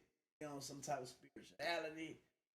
We on some type of health. We on something healthy over here, man. We're telling the truth, not hating. I'm not too much, interested in none of the bullshit. Bullshit now, bro. I be like, damn, do they even know what they look like? That shit just don't even, it don't, I don't know, man. Maybe it's just me, bro. But I just want to be rich, more rich, more rich. And when I say rich, it's realizing I control happiness. That's where I'm at in my life. You know what I mean? And hopefully y'all trying to be there too, or y'all there too, man. Make sure y'all hit the motherfucking comments. Leave your comments of what you thought about what we just went over today. And tonight, say we gonna go ahead on and do the artist review. You know what I'm saying? See, you're an artist, you come do artist review. It's a chance to get your music on my platforms. Wherever there's ears at, wherever there's people, there's a market. It's a free platform. I only charge you to skip the line. You feel me? So, we probably gonna do about 8, 9, no later than. Y'all know sometimes I go to sleep on as I be going to sleep. Get me some rest, then do. But nah though, man. Then we probably gonna drink a little something tonight, man. We gonna turn up. You know what I'm saying? And make sure y'all sending in the music at turknewartist2@gmail.com. The flyer is on my Instagram and Facebook. I might repost it again. We got the link in the bio.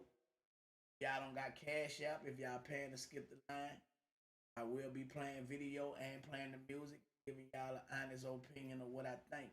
It's a free review. A lot of people sending in music, so I randomly pick the songs. So don't be all in the comments talking about play my go like that. That's it. Once again, man, I want to say congrats to myself and to the people for helping me get to 100,000 subscribers. Yeah. 100,000 subscribers on YouTube. You heard me? Next milestone is 1 million, man. The next milestone is 1 million. Yeah, man. Stop playing, man. We got there. We got there. We got there. Hard work, stand down is a reminder of what. See, when I get these plaques, it's be a reminder of staying true to what you do. When it's organic, it hit different. When I got that hot boy plaque right there, back there, let me see if I can turn the camera on. Mouse it. Let me see if I can turn the camera on for y'all up here. Yeah.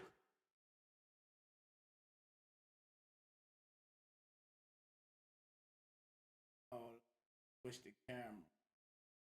Bam, y'all see that sold out hot boy dates. When I got that, that was a surprise. I wasn't expecting, you know, Weezy and them to give us those plaques. But I felt honored because I was a part of that shit. And I saw the arena, 40,000 people every night we fucking hit that stage. You hear me? That's what working together gets you, man. I hope that shit could get like that again. But as long as you not working together, man, you will never, ever get that. Anybody out there, man, you gonna learn something, man. Learn. Work together.